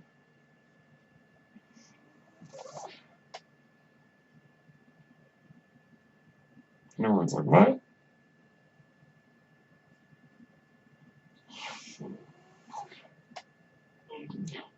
See, Luke knows. And may the Force be with you. He's actually the first guy to say it in Star Wars. The line of "May the Force be with you," though technically he says, and may the Force be with you.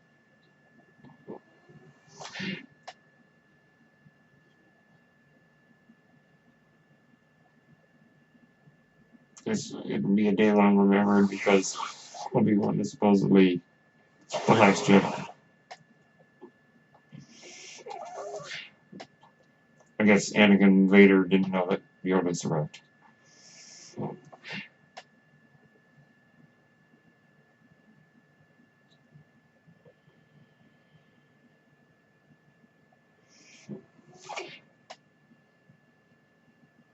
I mean, this shows that Han cares about Luke.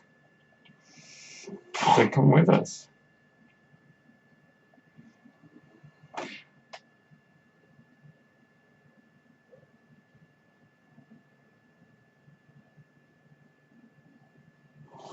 Yeah.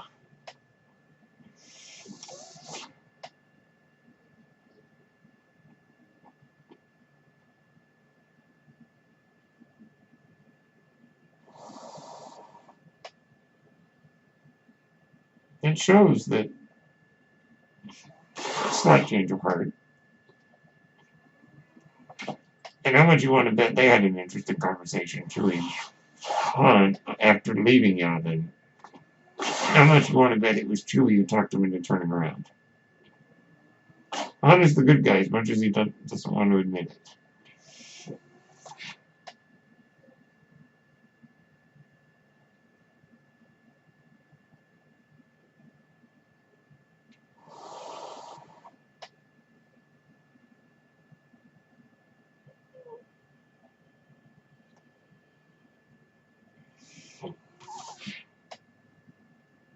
Yep. Yep. Biggs.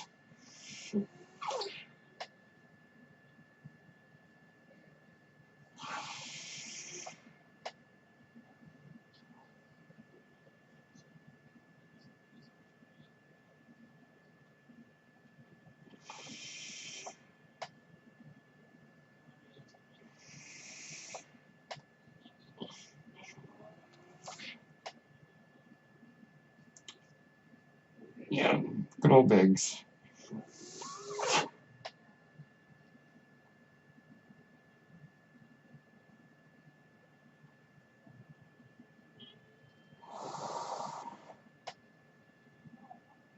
Yeah, I think that Luke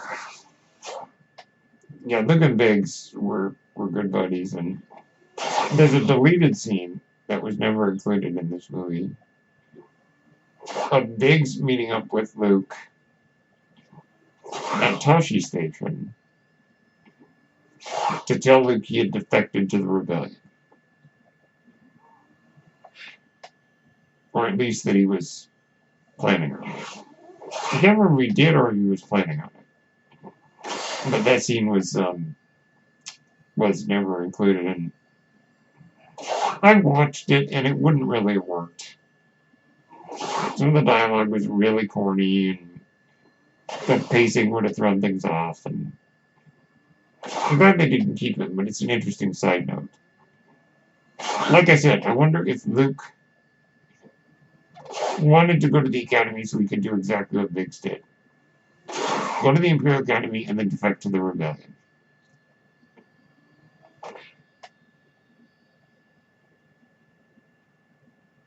That's going to be a weird thing, that guy who was standing up on that tower.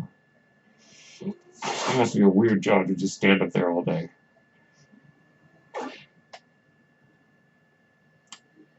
Yay! Music here is very nice.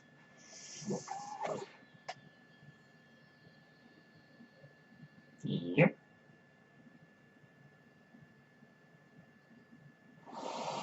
Perkins. Wedge. Red 5. We love it.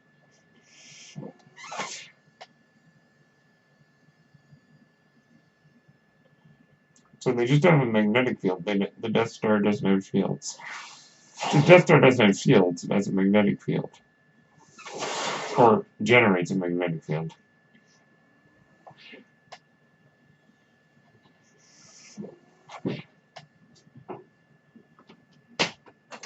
Here we go.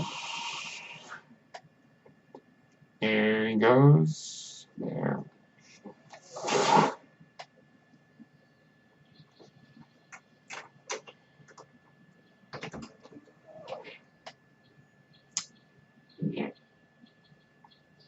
Yeah, model work here is great.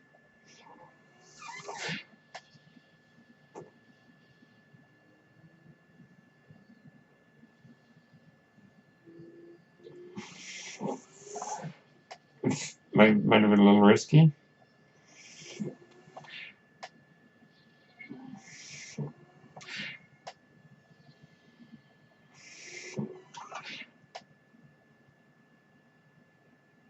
Yeah, 30 ships.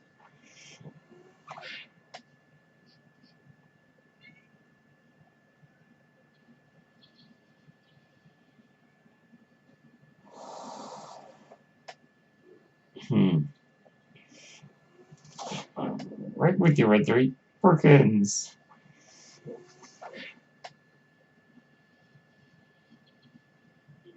No. No. Not Perkins. Not Perkins. William Hootkins. He was in Rage of the Lost Ark. The guy who plays Perkins.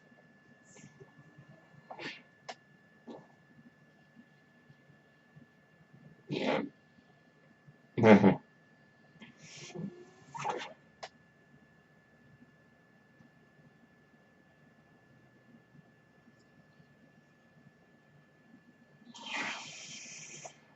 There we go.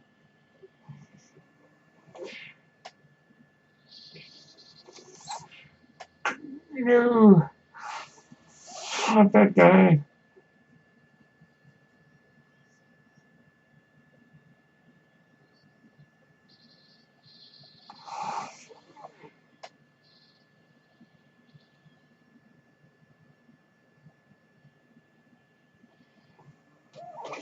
There we go.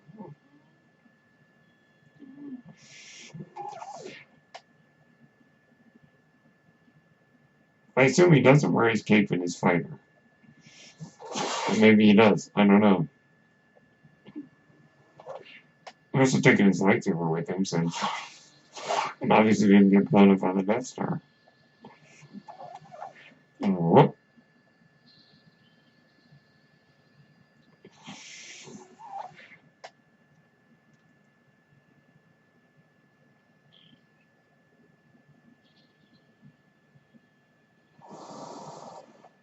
It's Wedge. We do love Wedge. I like that he had a minor return in Rise of Skywalker. Even though we only saw him for like a second, the guy that Dennis Lawson decided to come back. Because he had rejected the author to return for The Force Awakens. He said it would have bored him. I'm glad they talked him into coming back. Even if it was for a second.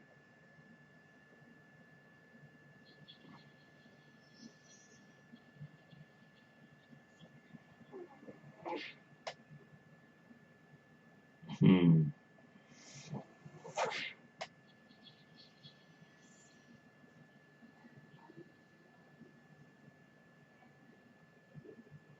I like that.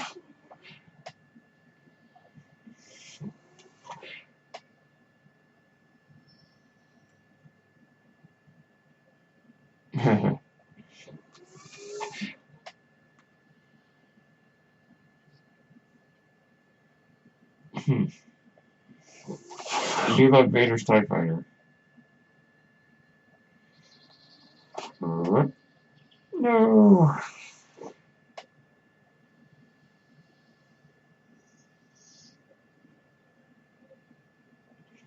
Stay on target. No. Not Gold Leader. Yeah, a lot of quotes here. A lot of great quotes. This guy's name is Chief Bast. B-A-S-T.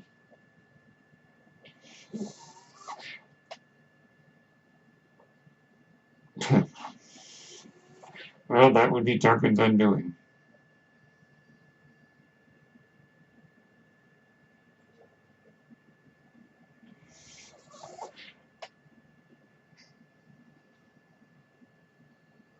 Yeah, I think the Y-Wings were supposed to destroy the Death Star.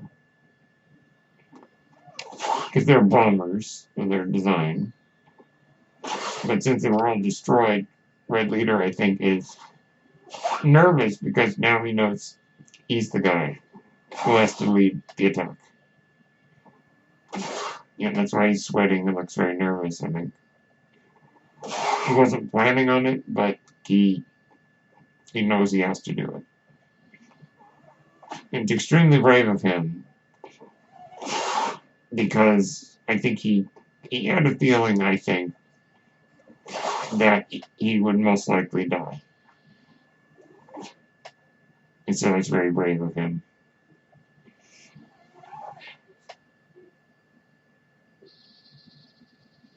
No, I'm not sure whose that was.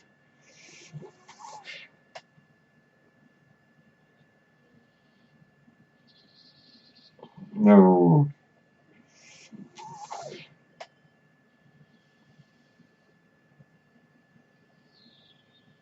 All the more reason why I think,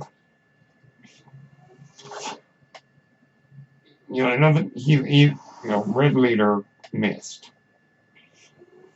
But Luke got them in eventually later. I think because the Force might have guided them in, but a combination of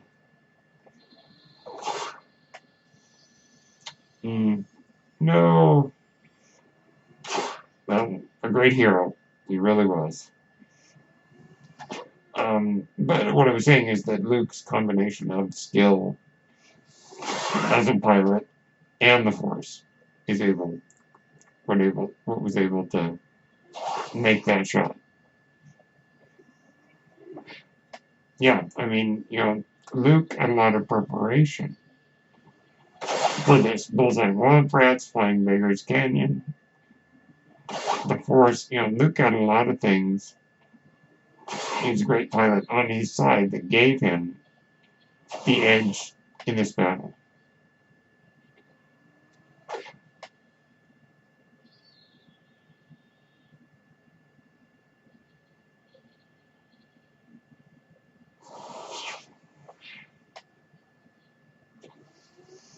Good old R2.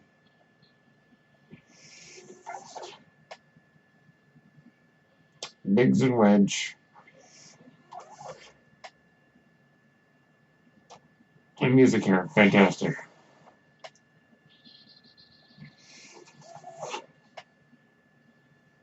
Poor Wedge. The Wedge survived all the major battles of the original trilogy. Good thing Vader said, let him go. Wonder what Wedge did after this. Like, did he go and do some other stuff flying around the Death Star while waiting for Luke to destroy it? Because we see him fly away with Luke at the end. Poor Biggs. Well, another great hero.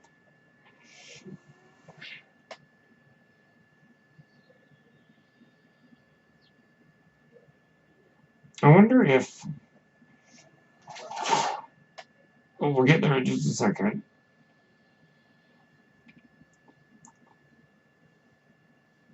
We're coming up on a line that's interesting. Yep. Use the Force. He's basically telling him, let go. And Luke does it without a targeting computer, which is extremely impressive. Yeah, and I wonder if in that moment, Vader could sense this kid's Force potential.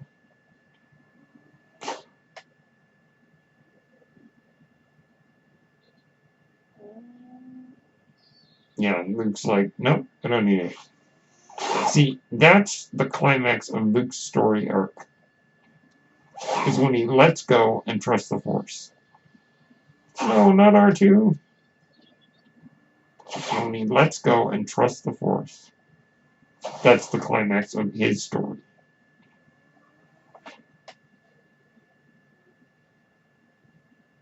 Of his story in this movie, at least. Whereas the climax of the movie's plot, the plot of the entire movie, is the Death Star's destruction. But Luke's climax was trusting the Force. Oh. Yay! Yep. Yep. It came in just the nick of time.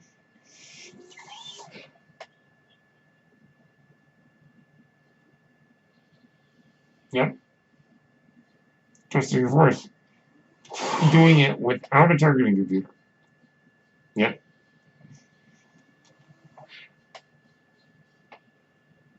So much for Tarkin. So you saw that there were 2 X-Wings and 1 Y-Wing that survived. The Y-Wing we learned in the comics was piloted by a woman from Alderaan named Evan Verlaine. Yep, Obi-Wan, the Force will be with you always. Oh yeah. And now Vader's gonna go and say, I sort of got our Death Star blown up. I blew it. I would not want to make that report to the Emperor.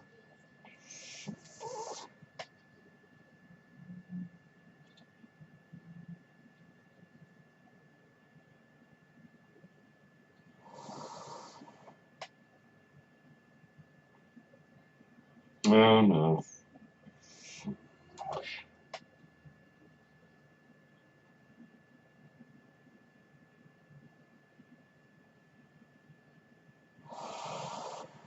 I like he touches C-3PO on the shoulder. It really shows how much he cares.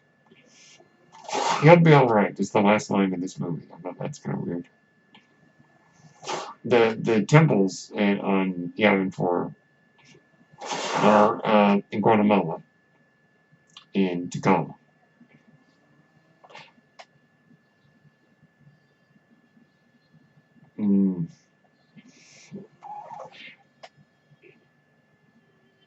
Love the music here.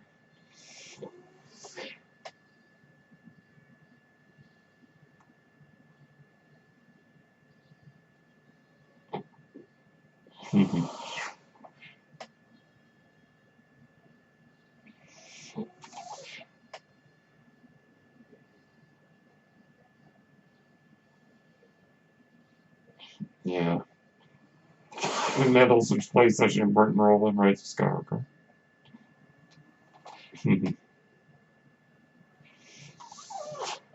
All shiny.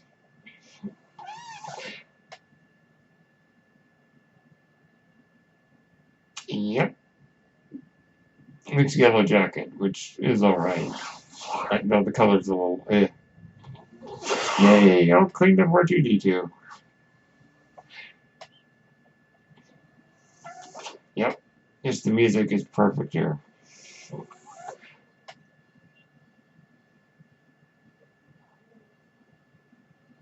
Yay!